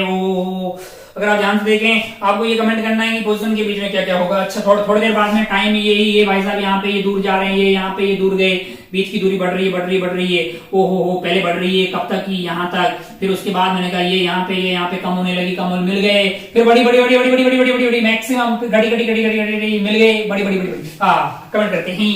Separation between them, first increases, मैंने कहा पहले बढ़ी फिर घटी, जीरो हो गई, बढ़ी घटी, जीरो हो गई, बढ़ी। कौन सा ऑप्शन है? First increases then decreases then increases, first increases then decreases then increases then decreases then increases. भला ऐसा ऑप्शन कौन सा है बे? फर्स्ट वाला यही ऑप्शन है। टिक करके आगे बढ़ना है यार, बहुत ही चंपक सवाल, बहुत ही ज्यादा चंपक सवाल। अब मेरा ए सही हो गया है, बी में देखता हूं कि भैया ये वाला बी सी डी ई सब गलत है रे लाला। आगे बढ़े क्या? 31 हो गया है। आगे बढ़ते हैं 32 पे, आगे बढ़ते हैं 32 वाले सवाल पे, आगे बढ़ते हैं 32 वाले सवाल पे। उठ जा तुम जल्दी जल्दी। 31 के बाद आगे बढ़ते हैं 32 पे। 32 क्या है जरा ध्यान से देखिए, क्या है 32 सवाल। 32 वाले सवाल को जरा ध्यान से देखिए। यहाँ पे एक फिक्स्ड इंक्लाइन प्लेन है, ये आपका एक फिक्स्ड इंक्लाइन प्लेन है। मैंने कहा अच्छा भाई साहब, बहुत बढ़िया, बहुत शानदार। ये एंगल है 37 डिग्री, और यहाँ पे एक भाई साहब हैं ने ये ब्लॉक है, इनको इनिशियली रफ्तार दी थी 14 मीटर पर सेकेंड। ओ हो, इनसे 32 मीटर की दूरी पे एक और ब्लॉक है जो कि यहाँ पे रखा हुआ है, और इसका नाम बी है, और इसकी रफ्तार इधर की तरफ 10 मीटर पर सेकेंड दी है गई है, और म्यू यहाँ पे आपके लिए है, म्यू की वैल्यू 1 है, म्यू की वैल्यू 1 है। अच्छा भाई साहब, बहुत बढ़िया, बहुत ही शानदार। तो coefficient of friction between the both the long and inclined plane is this, they will meet at, कब मिलेंगे? ये पूछा गया है। अच्छा, तो अगर आप इसको इधर की तरफ रफ्तार देंगे, नीचे इस पे लग रहा होगा mg sin theta mu mg cos theta, यानी कि इसका रिटार्डेशन होगा, कितना होगा? पीछे की तरफ होगा। m से डिवाइड कर देंगे तो आपके पास आ जाएगा g sin theta plus mu g cos theta. मैंने कहा अच्छा भाई साहब, ओहो, इसको रफ्तार इधर दी है तो फ्रिक्शन इधर लगेगा, फ्रिक्शन इधर लगेगा, और नीचे mg sin थीटा लगेगा, तो भैया इसका रिटार्डेशन होगा ab इज इक्वल टू। अच्छा, एक बात देखिए जरा ध्यान से, इसका रिटार्डेशन होगा। अच्छा, mg sin थीटा और म्यू mg cos थीटा में कौन बड़ा है? जरा ध्यान से देखिए, mg sin थीटा और mu mg cos theta, sin theta cos theta, क्योंकि म्यू की वैल्यू 1 है। ओहो, sin 37 डिग्री और cos 37 डिग्री में cos 37 डिग्री की जीत हो गई। इसका मतलब इसका भी रिटार्डेशन होगा, एक्सेलरेशन उधर की तरफ होगी। कितनी होगी लाला? Mu G cos theta, mu G cos theta minus g sin theta. मैंने कहा अच्छा, वैल्यू डाल देते हैं भाई साहब, 10 इंटू साइन 37 डिग्री 3/5 हो जाएगा, प्लस 1 हो गया भाई साहब, g की वैल्यू 10 होगी, cos थीटा cos 37 डिग्री की वैल्यू होगी, वाह, 4/5 हो गया। हो, ये 2 हो गया है, ये 6 हो गया है भैया, ये 2 हो गया है, ये 8 हो गया है, 4 2 8 हो गया, 3 1 2 6 हो गया, total 14 metre per second square आ गया। अरे लाला, ये रिटार्डेशन है इसका। इधर देख ले, इसका क्या हुआ होगा? 1 इंटू जी की वैल्यू 10 हो गई है आपके पास। हो, ठीक है, बहुत शानदार। हो 37 डिग्री की वैल्यू 4/5 हो गई है, माइनस आपका 10 इंटू 3/5 आ गया। क्या बोलते हो? यानी ये आपका 8 हो गया, ये आपका 6 हो गया, तो ये आपको 2 मीटर पर सेकेंड स्क्वायर का रिटार्डेशन देंगे। तो मुझे तो ऐसा लगता है कि ये थोड़ा टाइम बाद में जाके रुक जाएगा। रुकेगा तब जब इसकी रफ्तार 0 हो जाएगी। आओ पता करते हैं तब कब रुकेगा। मैंने कहा v equal to u plus at लगाते हैं इसके लिए। अगर आप ध्यान से देखें तो रफ्तार जब 0 हो जाएगी, एक्सेलरेशन नेगेटिव है, यानी कि इनिशियल आपका 14 था और एक्सेलरेशन मतलब रिटार्डेशन कितनी है? 14 इंटू टी। ओहो, t इक्वल टू 1 सेकेंड पे, t इक्वल टू 1 सेकेंड पे ये भाई साहब जाके रुक जाएंगे। t इक्वल टू 1 सेकेंड पे ये भाई साहब जाके रुक जाएंगे। ओहो, बहुत ही बढ़िया, बहुत ही शानदार। ओहो, अब अगर आप ध्यान से देखें तो क्या ये यहाँ पे रुके हुए रहेंगे? मैंने कहा mg sin थीटा और mu mg cos theta, mu mg cos theta बहुत बड़ा है, तो भैया जब जितनी जरूरत होगी उतना लगेगा तो वो वहां पे रुक जाएगा। बहुत शानदार, बहुत ही बढ़िया। तो ये यहाँ जाके रुक जाएगा। ये फासला कितना कवर करेगा आप बता सकते हैं? s equal to ut plus half at square ut, यानी 14 इंटू 1 माइनस और हाफ at स्क्वायर, यानी कि 14 इंटू टाइम 1 ओहो 14 माइनस 7 यानी कि 7 मीटर का फासला ये तय करेंगे। 7 मीटर ऊपर जाएंगे, 1 सेकंड का वक्त लेंगे और वहां आराम करेंगे। देखते हैं इनका क्या हाल होता है, क्योंकि इनका भी रिटार्डेशन है तो स्पीड कम होगी। कब जीरो होगी जरा ध्यान से देखें। v equal to u plus at, v की वैल्यू होगी 0, मतलब u की वैल्यू आपके लिए 10 है, एक्सेलरेशन नेगेटिव, तो आपके लिए कितना लेना है, एक्सेलरेशन कहां गया भैया, कहां गया आ गया 2 इंटू टी। ओहो टी इक्वल 5 सेकंड पे ये भी रुक जाएंगे। मैंने कहा देखो अगर रुक सकते हैं, मान लो कि भाई देखते हैं कि रुकेंगे कि बढ़ जाएंगे, क्या होगा 5 सेकंड तक ये कितना चलेंगे। s equal to ut plus half t square यानी कि 10 into 5 minus 1/2 into 2 into 5 25। ओहो यानी कि 25 मीटर चलेंगे। कितने चलेंगे 25 मीटर। अरे 7 मीटर तो ये चल रही है, 7 मीटर ये चल रही है, 25 मीटर आप चल लोगे, अबे तो मिल रही है ना फिर। 25 और 7 तो 32 हो गया। ओ ला ये तो वेट ही कर रहा था, 1 सेकंड पे वहां पे दूर गया और वहां जाके वेट कर रहा था। 5 सेकंड के बाद में यानी उसके वहां पहुंचने के 4 सेकंड बाद में वहां पे दूसरा आया और उससे मिल लिया। सवाल क्या है, सवाल ये है कि वो कब मिलेंगे, सवाल ये है कि वे कब मिलेंगे। मैंने कहा भैया t इक्वल टू 5 सेकंड पे वो मिलेंगे, तो ये तो आपको ऑप्शन ए में दिखाई दे रहा है। ऑप्शन ए में आपको t इक्वल टू 5 सेकंड है, उसको आप टिक करके आगे बढ़ सकते थे। ये था सवाल नंबर 32। आगे बढ़ते हैं 33 वाले सवाल पे। 33 वाले सवाल पे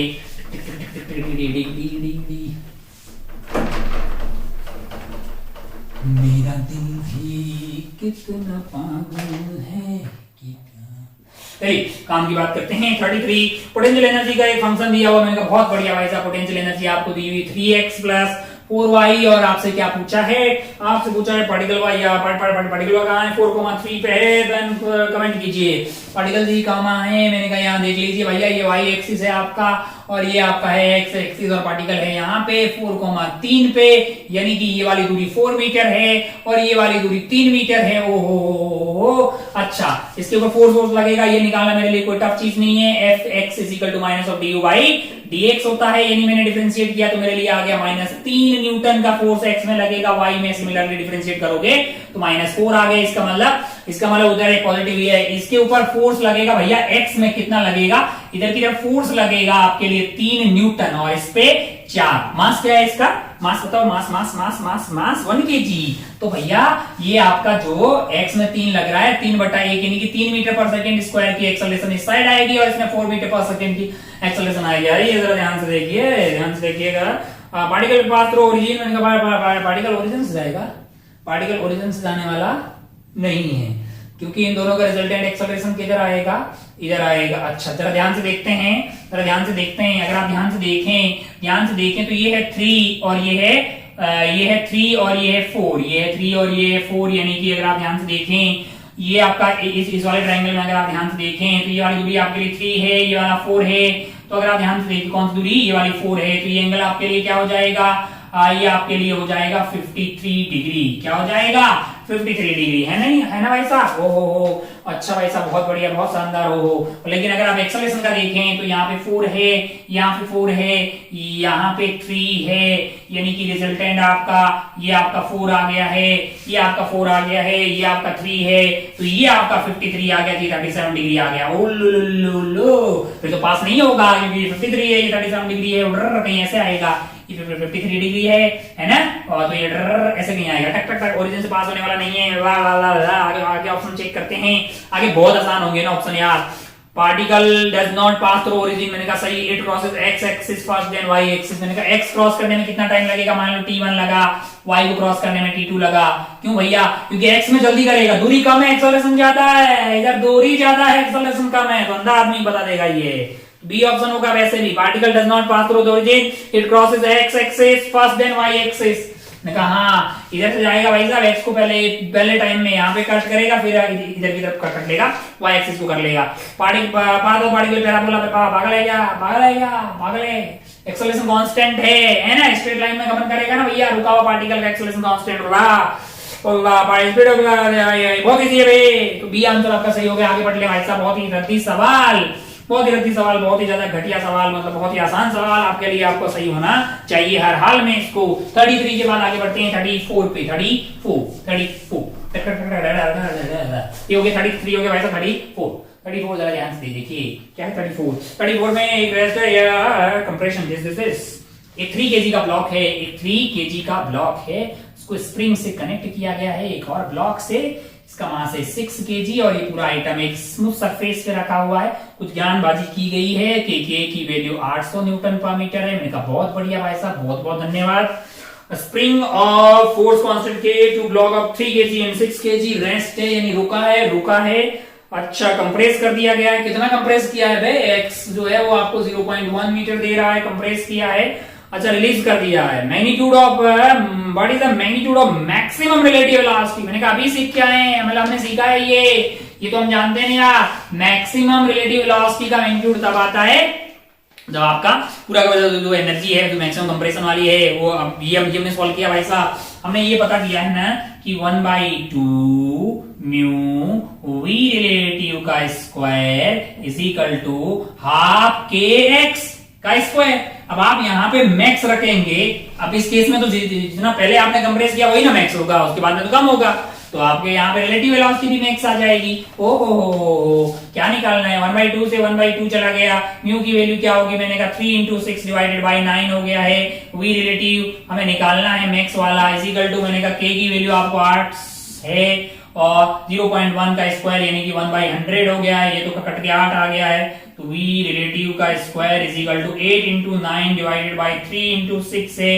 ये आपका कट गया कि कितना हो गया है? आपका नहीं कटा, मतलब सवाल का कट गया है। ये आपका हो गया है 3 और 3 से ये कट गया 2 बार, ये हो गया 4। ओह, 4 का रूट लेंगे ना लाला, तो वी रिलेटिव मैक्स आपको 2 मीटर पर सेकेंड आती हुई दिखाई देगी। ऑप्शन ढूंढ तुरंत और उसको टिक कर ले। ऑप्शन बी में दिखाई देगा, अंधा आदमी कर लेगा। आगे बढ़ रहे, 34 हो गया भाई साहब 35 पे। 34 के बाद आगे बढ़ते हैं 35। ध्यान से देखिए 35 क्या है? 35 particle is throne from the ground with initial speed of this. बहुत बढ़िया भाई साहब, प्रोजेक्टाइल करवा रहे हो, करवा लो जो करवाना है करवा लो। जरा ध्यान से देखें, एक पार्टिकल है हमारे पास, वो जिसको रफ्तार दी है हमने √5 मीटर पर सेकेंड। क्या दी है? √5 मीटर पर सेकेंड। एंगल वेंगल नहीं पूछा है, कुछ जानकारियां दी है। क्या जानकारियां दी है? ये आपका एच मैक्स हो जाएगा, इसमें कोई दोहराए वाली बात नहीं है। ये आपका रेंज हो जाएगा r/2, मतलब r टोटल रेंज हो गया, ये r/2 हो गया। जानकारियां आपको क्या दी है कि just that the maximum height reached is equal to half of the horizontal range, यानी h max जो है वो r/2 के बराबर है। इसका मतलब इन दोनों को आपस में कनेक्ट करेंगे तो ये दूरी और ये दूरी बराबर है, यानी ये वाला एंगल 45 डिग्री है, ये वाला एंगल आपका 45 डिग्री है। मैंने कहा अच्छा भाई साहब, बहुत बढ़िया, बहुत शानदार। ओह, ये वो वाला एंगल है, इनिशियल के साथ एंगल नहीं है, वो इनिशियल के साथ एंगल नहीं है। इनिशियल के साथ एंगल आपका क्या है? ये है आपका वो ये जो एंगल है ये आपका थीटा है और ये मतलब जो है 45 डिग्री जो कि यहाँ पे। अच्छा, अब पूछा क्या है? Then the angular velocity of particle at the highest point about the point of projection. अगर आप ध्यान से देखें तो यहाँ पे इसकी रफ्तार होगी u cos थीटा। क्या होगी? u cos theta. हमारा इंटरेस्ट u cos थीटा के वो वाले कंपोनेंट में है जो हमारे इसके परपेंडिकुलर होगा। ओहो, यानी कि ये भी r/2 है, ये भी आपका r/2 है, तो ये हो जाएगा r/2 × √2, यानी कि r/√2। और हमारा इंटरेस्ट है ये एंगल अगर आपका थीटा है, यानी ये एंगल आपका 45 डिग्री है, थीटा सॉरी ये वाला एंगल 45 डिग्री, ये वाला 45 डिग्री है, तो ये वाला कंपोनेंट हो जाएगा u cos theta into sine 45 degree, यानी कि डिवाइडेड बाई √2। अब मुझे ओमेगा निकालना होगा, मेरे लिए ओमेगा होता है perpendicular relative divided by r है, यानी ओमेगा मेरे लिए ये तो रुका हुआ है, v परपेंडिकुलर रिलेटिव हो जाएगा u cos theta divided by √2 divided by r। ये बीच वाली दूरी होगी, क्या होगी? इन दोनों के बीच वाली दूरी, ये तो d है, ये r/2 है, ये भी r/2 है, तो ये r/2 × √2 आ जाएगा, यानी कि r/√2 आ गया है, r/√2 है। मैंने कहा अच्छा भाई साहब, बहुत बढ़िया, बहुत ही शानदार। और हमें सवाल में इंफॉर्मेशन क्या है कि h मैक्सिमम r/2 के बराबर है, तो h मैक्सिमम अपने पास क्या होता है? u square sine square theta divided by 2g that is equal to r/2। r होता है 2u square sine theta cos theta by g, 2 से डिवाइड कर देंगे तो हो जाएगा u square sine theta cos theta by g ने g की बत्तियां कुल की, u स्क्वायर की साइन थीटा ने साइन थीटा की, और इधर ले आए तो ये बन गया आपका tan theta is equal to 2। अब tan थीटा 2 हो गया है, तो जरा ध्यान से देखें, ये 2 हो गया, ये 1 हो गया, तो ये √5 हो गया। हमको क्या चाहिए? हमको चाहिए u cos theta divided by r होता है 2u square sine theta cos theta by g, एक u से u कट गया है और ये आपका हो गया है 5, यानी ये कट गया, यानी ये आपका हो गया है 5 divided by u sine theta. मैंने कहा अच्छा भाई साहब, बहुत बढ़िया, बहुत शानदार। 5 डिवाइडेड बाई u की वैल्यू आपको क्या दी हुई है, √5 दी हुई है साइन थीटा। साइन थीटा हो जाएगा 2 डिवाइडेड बाई √5, √5 ने √5 की बत्तियां गुल कर दी, यानी 2.5 आ जाएगा। 2.5 radian per second, 2.5 radian per second. कहां पे आता हुआ दिखाई दे रहा है, ये आपको ऑप्शन सी में दिखाई देगा। इसको टिक करके आप आगे बढ़ सकते थे। ये था सवाल नंबर 34। आगे बढ़ते हैं, नहीं 35 था, ये 35 था, 36 पे बढ़ते हैं। अगला सवाल है हमारे लिए 36।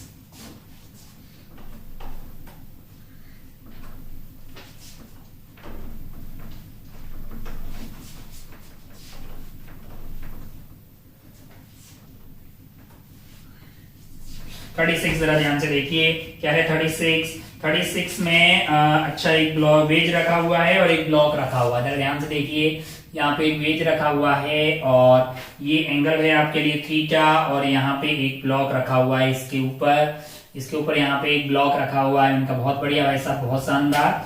और इसका मास कैपिटल M है, इस पे एक फोर्स लगाया जा रहा है इधर की तरफ F, है ना। अच्छा, a block of mass M lies on the wedge of this.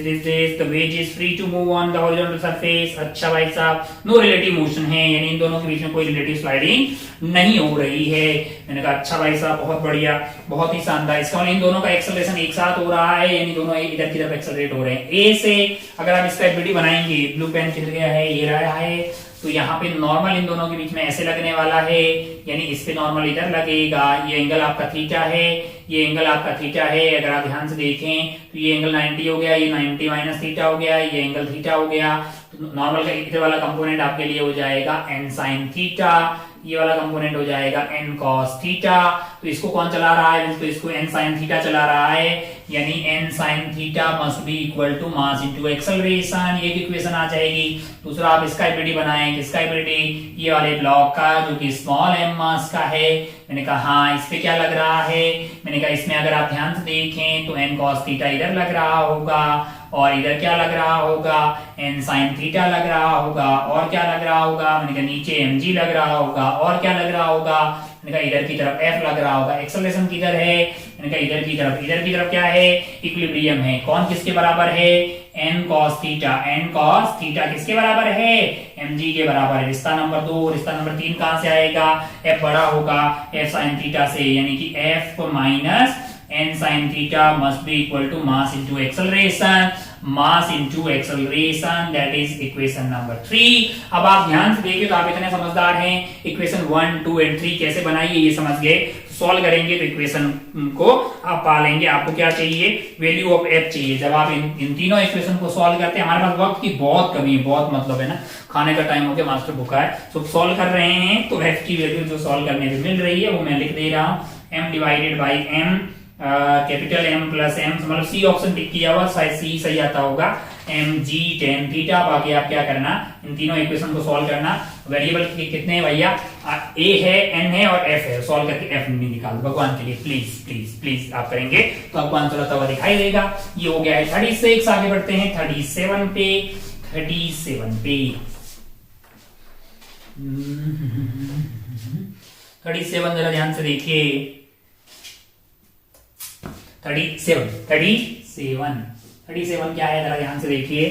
37 ये हो गया भाई साहब। 36 इधर देख लेते हैं। 37 में ना ग्राफ दिया हुआ है। 37 में आपको ग्राफ दिया हुआ है और सवाल पूछे गए हैं कुछ।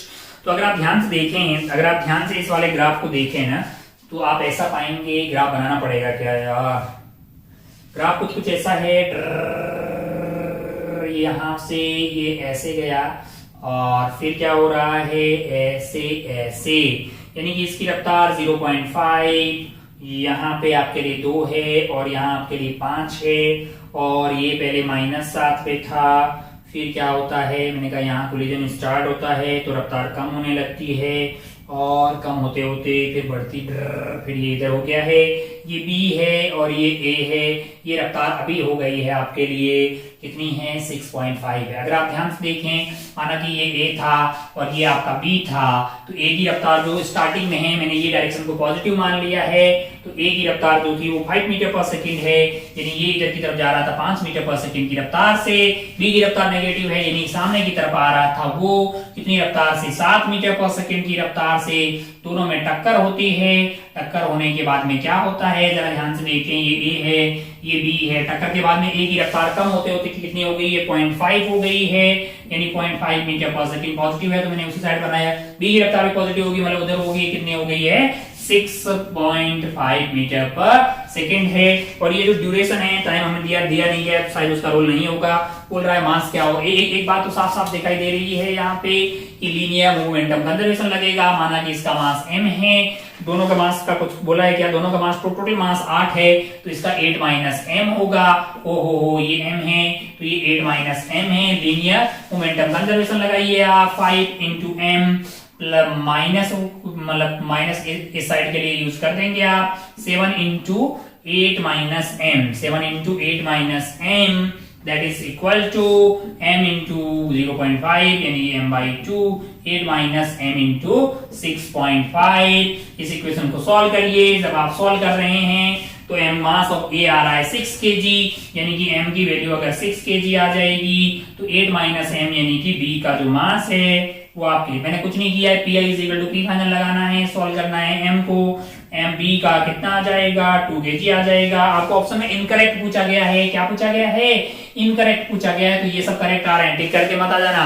चलिए मिस्टेक हुआ होगा, आपने कंटाप लगाना, खुद से ही बोलना कि सवाल ढंग से पढ़े, नेक्स्ट टाइम ऐसी गलती ना करें। कोएफिशिएंट ऑफ ई निकालना है तो रिलेटिव वेलोसिटी ऑफ सेपरेशन की कितनी होगी, मैंने कहा ये आपकी 0.5 और 0.5 रिलेटिव वेलोसिटी ऑफ सेपरेशन, इस पे बैठ जाइए तो उल्टा करके इसको दीजिएगा। 6.5 माइनस 0.5 यानी कि 6 हो गई है। अप्रोच का क्या था, मैंने अपोजिट थी तो 7 प्लस 5 12 हो गई, यानी ई की वैल्यू हाफ आ गई आपके पास। एक और ऑप्शन आपके लिए सही हो गया है। आपको अगर आपको याद हो तो ई आपका होता है J of impulse of reformation divided by impulse of deformation. अगर आप ध्यान से देखें तो डिफॉर्म, अगर मैं ए की बात करूं तो इस पे क्या लगा है, इधर की तरफ एक इम्पल्स लगा है जो कि कौन सा है, इम्पल्स ऑफ डिफॉर्मेशन है। पहले इसकी रफ्तार क्या थी, पहले इसकी रफ्तार थी 5 metre per second, 5 metre per second, जो कि बाद में तब्दील होते हुए क्या हो गई है 0.5 हो गई है। तो आपका जो इम्पल्स है, impulse is basically J of deformation, जो कि होगा mass into change in velocity, यानी कि आपका पहले 5 था अब 0.5 हो गया है। मास आपका कितना है, मैंने कहा इसका मास है आपके लिए, मास है आपके लिए 6 kg, क्या है 6 kg था, और ये हो गया 4.5, इसको मैंने लिख दिया 9/2, और ये 3 तो 18 आ गया है, 18 आ गया है आपका इम्पल्स ऑफ डिफॉर्मेशन। अच्छा, ई की वैल्यू हाफ है यानी कि 1/2, ये रिफॉर्मेशन का जे डिवाइडेड बाई 18, तो अगर आप जे ऑफ रिफॉर्मेशन चाहिए आपको तो 18 इंटू 1/2 यानी कि 9 आ जाएगा। अब आप ऑप्शन चेक कर दीजिए। ओहो, magnitude of impulse of reformation 9 आ रहा है, कहा ठीक है, डिफॉर्मेशन 18 है, इसने 16 लिखा है। आपको इनकरेक्ट ऑप्शन पूछा गया है तो ये बात गलत हो जाएगी, जिसने magnitude of impulse of deformation 16 दिया है वो आपका जो है वो आपका, हालांकि मेरे पास जो पेपर है उसमें ई ऑप्शन है तो मैं इसको चेंज करवा दूंगा। ये भी इस चीज से भी सब सही है, ई ऑप्शन में डाला हुआ है जो इनकरेक्ट है। अगर 4 ऑप्शन में होगा तो मैं इसको किसी ए बी सी में किसी ऑप्शन में डाल दूंगा, ए बी सी डी में से, है ना। अच्छा भाई सब बहुत बढ़िया, बहुत शानदार। हो ये तो 37, आगे बढ़ते हैं 38 पे, आगे बढ़ते हैं 38 पे। इधर ध्यान से देखिए क्या है 38 वाला सवाल, क्विक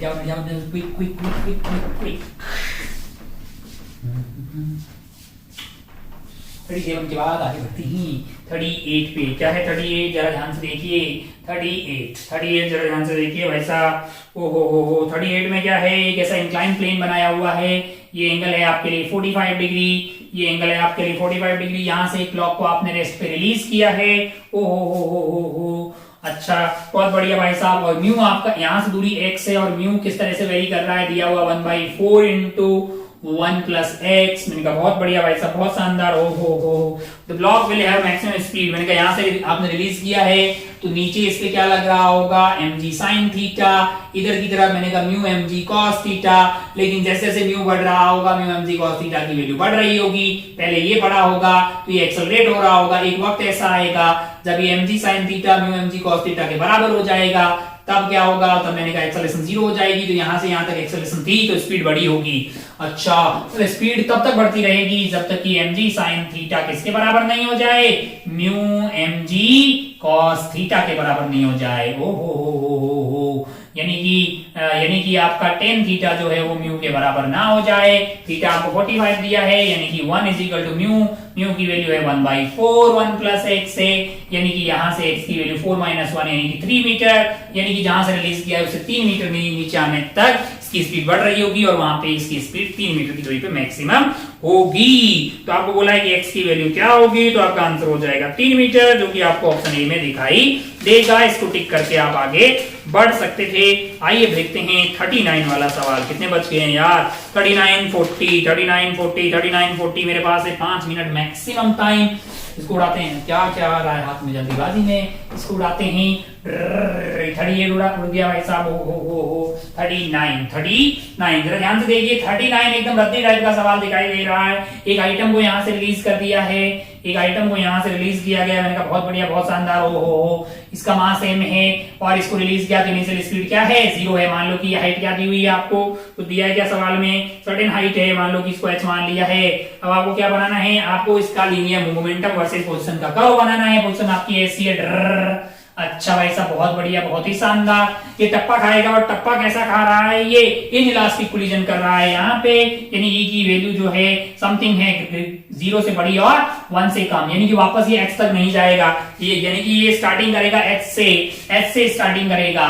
ये आपका है, ये आपका p हो जाएगा और ये आपका हो गया है x। तो मैक्सिमम यहाँ पे x जो है वो h से स्टार्ट करेगा, नीचे की तरफ आएगा, मास इसका वही रहेगा, स्पीड बढ़ेगी। लेकिन नीचे को अगर मैं नेगेटिव लूं तो लीनियर मोमेंटम बढ़ता मैक्सिमम की तरह आता हुआ दिखाई देगा। बाकी आप जानते हैं कि वो स्ट्रेट लाइन क्यों नहीं आएगा, क्योंकि भैया v आपका जो है v स्क्वायर, मतलब v आपको कैसे मिलेगा, x का फंक्शन है तो v square is equal to u plus 2as। u की वैल्यू 0 है, 2gx यानी कि v आपका रूट में आएगा, इनटू m कर देंगे तो आपको ये p इस तरह का कर्व मिलता हुआ दिखाई देगा। इस तरह का कर्व मिलता हुआ दिखाई देगा। बहुत बढ़िया भाई साहब, जैसे टप्पा खाएगा अब ये p जो है जस्ट ऊपर हो जाएगा, है ना। लेकिन e की वैल्यू 1 से कम है तो मैग्नीट्यूड थोड़ा कम हो जाएगा। डायरेक्शन ऊपर की तरफ, डायरेक्शन जो है उसके बाद उसकी क्या होगी, ऊपर की तरफ होगी और फिर वो कम होने लगता है। ऊपर की तरफ होगी मतलब पॉजिटिव होगा। ये अगर मान लो 2 मीटर है, 2 मीटर से कम कहीं यहां से स्टार्ट होगा, कम होता जाएगा, टॉप मोस्ट पॉइंट पे जाएगा तो p क्या हो जाएगा, कम हो जाएगा। p कम हो 0 हो जाएगा, फिर टॉप मोस्ट पॉइंट से नीचे की तरफ आने लगेगा, है ना, ऐसे हो जाएगा भाई साहब। इसमें कोई दोहराई वाली बात नहीं है। फिर से टप्पा खाएगा, फिर यहाँ पहुंच जाएगा। मेरे को तो लगता है यही ऐसा कर्व होना चाहिए, जो कि आपको ऑप्शन कौन से वाले में दिखाई देगा, सी ऑप्शन में दिखाई देगा। सी ऑप्शन में आपको इसी तरह का कर्व बनता हुआ दिखाई दे रहा है। ये आप h से स्टार्ट हुए थे, अगली बार आपकी मैक्सिमम हाइट h से कुछ कम होगी, उसके बाद और कम होगी। मैंने ना ऊपर की डायरेक्शन को क्या लिया है, ऊपर की डायरेक्शन पॉजिटिव है, नीचे की डायरेक्शन नेगेटिव है ना लाला। ये पी नीचे ऊपर, ये टॉप मोस्ट पॉइंट्स है ना। अच्छा भाई, सब बहुत बढ़िया, बहुत शानदार। ऐसा आपको ऑप्शन सी में दिखाई दे रहा है तो आप सी ऑप्शन टिक करके आगे बढ़ सकते थे। अब बढ़ते हैं लास्ट एंड फाइनल सवाल पे, जो कि है सवाल नंबर 40। आइए देखते हैं 40 वाला सवाल क्या बोल रहा है। 40 वाला ये सवाल आपसे बोल रहा है, जो ट्रॉली बनी हुई है इसमें इनकरेक्ट पूछा है। जरा ध्यान से देखें, कहीं आपने करेक्ट टिक करके आ गए और फिर आप पछता रहे हैं तो इसमें आपकी गलती है। मास्टर इसमें कुछ नहीं कर सकता है। अगली बार अच्छे से सो के जाएं, पॉजिटिव होके रहें, लोगों का भला करें, ताकि आपके तुक्के भी सही हो, आपसे ऐसी गलतियां ना हो। इनकरेक्ट ही पढ़ेंगे आप, वरना फिर गलती से करेक्ट पढ़ लोगे तो रायता फैल जाएगा। एक आइटम है जो कि 20 किलो के एक ट्रॉली पे खड़ा है। बहुत बढ़िया भाई साहब। आइटम का मास है 30 केजी और ये पूरा कार्यक्रम जो है 6 मीटर पर सेकंड की रफ्तार से इधर भाग रहा है। सामने से एक और ट्रॉली आ रही है, ट्रॉली का मास 20 केजी है, टायर वायर लगे हुए हैं। बहुत बढ़िया भाई साहब। अकेली आ रही है, उस पर कोई नहीं है। इसका नाम बी है, इसका बबीता, इसका नाम अनीता, रफ्तार 10 मीटर पर सेकंड। बहुत बढ़िया भाई साहब। ये भाई साहब जो है वो जंप लगा रहे हैं। ये जंप कैसे लगा रहे हैं, ये जंप लगा रहे हैं 10 मीटर पर सेकंड की रफ्तार से, जो कि रिलेटिव है किसके, कार्ट ए के, यानी 10 मीटर पर सेकंड की रफ्तार कार्ट के रिस्पेक्ट में। जब भी ऐसा बोला जाए तो कार्ट की कौन सी वाली कंडीशन लेंगे, फाइनल वाली, यानी इनके जंप लगाने के बाद कार्ट की रफ्तार जो ए वाली है, ये वाली जो 20 किलो की कार्ट है, इसकी रफ्तार मान लीजिए v हो गई है। क्या हो गई है, v हो गई है। तो ये भाई साहब जो 30 किलो वाले हैं, इनकी रफ्तार ग्राउंड के रिस्पेक्ट में क्या हो जाएगी, मैंने कहा कार्ट की ऐड कर दीजिए, यानी कि 10 प्लस v ग्राउंड के रिस्पेक्ट में ये v। अच्छा हम जानते हैं इन वाले सारे सवालों में pi इज इक्वल टू क्या होता है, p फाइनल होता है लीनियर मोमेंटम कंजर्व रहता है। अगर लीनियर मोमेंटम कंजर्व रहेगा तो बताइए मुझे कि पहले ये 50 किलो का टोटल आइटम जो है 6 मीटर पर सेकंड की रफ्तार से जा रहा था कि नहीं जा रहा था, जा रहा था। अब क्या होगा, मैंने कहा अगर आप ध्यान से देखें तो 20 वाले की रफ्तार हो गई है v, और आपका 30 मीटर जो हवा में उड़ा है हॉरिजॉन्टल में, उसकी रफ्तार हो गई है आपका 10 प्लस v। मिंडा कट गया है, 6 पंजों से 30 आ रही है, यहाँ से 2v आ रही है, और यहां से आपका 30 प्लस 3v। ओहो सॉल्व करके v की वैल्यू 0 आ गई। ओके, जैसे ही आपने जंप लगाया आप तो उड़ गए भाई साहब 10 प्लस v से, और v की वैल्यू 0 है, मतलब आपकी रफ्तार 10 मीटर पर सेकंड है ग्राउंड के रिस्पेक्ट में, और ट्रॉली रुक गई है, ट्रॉली रुक गई है। मैंने कहा बहुत बढ़िया भाई साहब, बहुत ही शानदार। हो और आप जंप लेके किसके ऊपर जाके गिर रहे हैं, इसके ऊपर जाके गिर रहे हैं, किसके ऊपर, b वाले के ऊपर। अगर आप ध्यान से देखें तो b वाले के लिए a आ रहा है मिलने ग्राउंड के रिस्पेक्ट में रफ्तार 10 मीटर पर सेकेंड, और ये सामने से आ रहा है 20 केजी का आइटम, रफ्तार है ग्राउंड के रिस्पेक्ट में 10 मीटर पर सेकेंड। भाई साहब अब मान लेते हैं कि ये दोनों चिपक ही जाएंगे, ऊपर बैठ जाएगा, तो टोटल मास आपका कितना हो जाएगा, तो टोटल मास हो जाएगा आपका 30 प्लस 20 यानी 50। माना कि इनकी रफ्तार इधर राइट साइड में v हो गई है, या v डैश बोल दीजिए, तो फाइनल रफ्तार होगी दोनों की। हमें पता है कि यहाँ पे भी हॉरिजॉन्टल डायरेक्शन में लीनियर मोमेंटम कंजर्वेशन रहेगा। 30 इंटू 10 आपका इस डायरेक्शन में हो गया, लेफ्ट में हो गया माइनस 20 इंटू 10 का को, कि मैंने इस डायरेक्शन को पॉजिटिव लिया है, that is equal to 50 into v dash. 300 minus 200 बचे कितने लल्ला, 300 माइनस 200 100 बटा 50, यानी कि वी डैश की वैल्यू आ रही है 2 मीटर पर सेकेंड। यानी कि ये पूरा कार्यक्रम अब जो है फाइनली होगा क्या, फाइनली होगा ये कि ये जो बी वाला गाड़ी है इसके ऊपर कौन खड़ा होगा, बी का मास है 20 केजी, और इसके ऊपर ये भाई साहब जो जंप लगा के आए हैं जिनका मास है 30 केजी, और ये दोनों लोग जो है इधर की तरफ जा रहे हैं कितनी रफ्तार से, 2 मीटर पर सेकेंड की रफ्तार से। और ए जो है, अब ए जो है वो रुका हुआ देख रहा है, यानी इन दोनों को जाते हुए ए का मास क्या है 20 केजी है, इसकी रफ्तार क्या आ गई है, इसकी रफ्तार 0 आ गई है, इसकी रफ्तार क्या आ गई है 0 आ गई भाई साहब। ओहो ये फाइनल रफ्तार ए की 0 है, बी और भाई साहब की रफ्तार जो है 50 किलो की 2 मीटर पर सेकेंड है। आइए सवाल के ऑप्शंस देखते हैं। Just after jumping cart A comes to rest. मैंने कहा विचार बिल्कुल सही है, लेकिन तेरे को ए नहीं बनना है, तेरे को इनकरेक्ट बताना है चंपकलाल। ओहो ए सही है, लेकिन तो हमारा आंसर नहीं हो सकता। Momentum of system compressing horizontal, हां बे हॉरिजॉन्टल में कोई एक्सटर्नल फोर्स नहीं है, यहाँ पे फ्रिक्शन नहीं है, स्मूथ ट्रैक है, तो कंजर्व रहेगा, इसमें कोई दो राय वाली बात नहीं है। बी बिल्कुल सही है। सी में बोल रहा finally cart B moves toward right with a speed of 2 metre per second. का बिल्कुल सत्य विचार है आपका। अबे दो ही तो आया ना सॉल्व करके यार। सी भी सही है, हमें इनकरेक्ट की तलाश है। डी में बोल रहा है finally cart B comes to rest. गलत भाई, finally cart B comes to rest. मैंने कहा नहीं रे, भाग रही उधर दो से, डी गलत है, लेकिन वही हमारा सही है, हमें गलती ढूंढना है। ई में बोला है finally relative speed between cart A and cart B is 2 metre per second. मैंने कहा हाँ ये 0 है और ये 2 है, तो रिलेटिव कितनी हो गई है 2 हो गई है, तो ई वाला ऑप्शन भी सही था, हमें इनकरेक्ट बताना था, हमारा आंसर डी हो जाएगा। तो आप इन सारे सवालों को पूरी ईमानदारी से, जो आपसे नहीं हुआ है उसको समझिएगा, और जो चीज समझ में नहीं आई है, यदि जो पर्टिकुलर कॉन्सेप्ट पे आपको डाउट आ रहे हैं, जैसे ये वाले बहुत इजी टाइप का सवाल था, इससे रिलेटेड हमने नोट्स में बहुत अच्छे और बेहतरीन सवाल सॉल्व किए हैं, तो आप एक बार वापस जाके देखेंगे तो आपको अच्छा लगेगा, और जब आपको कॉन्सेप्ट समझ में आएगा तो फिर कोई सा भी सवाल आप आसानी से एग्जाम में डील कर सकते हैं। बाकी अपन मिलते हैं नेक्स्ट वाले पेपर के डिस्कशन में। आप अपना और अपनों का खूब ख्याल रखिएगा। जय हिंद, जय भारत, टेक केयर, बाय।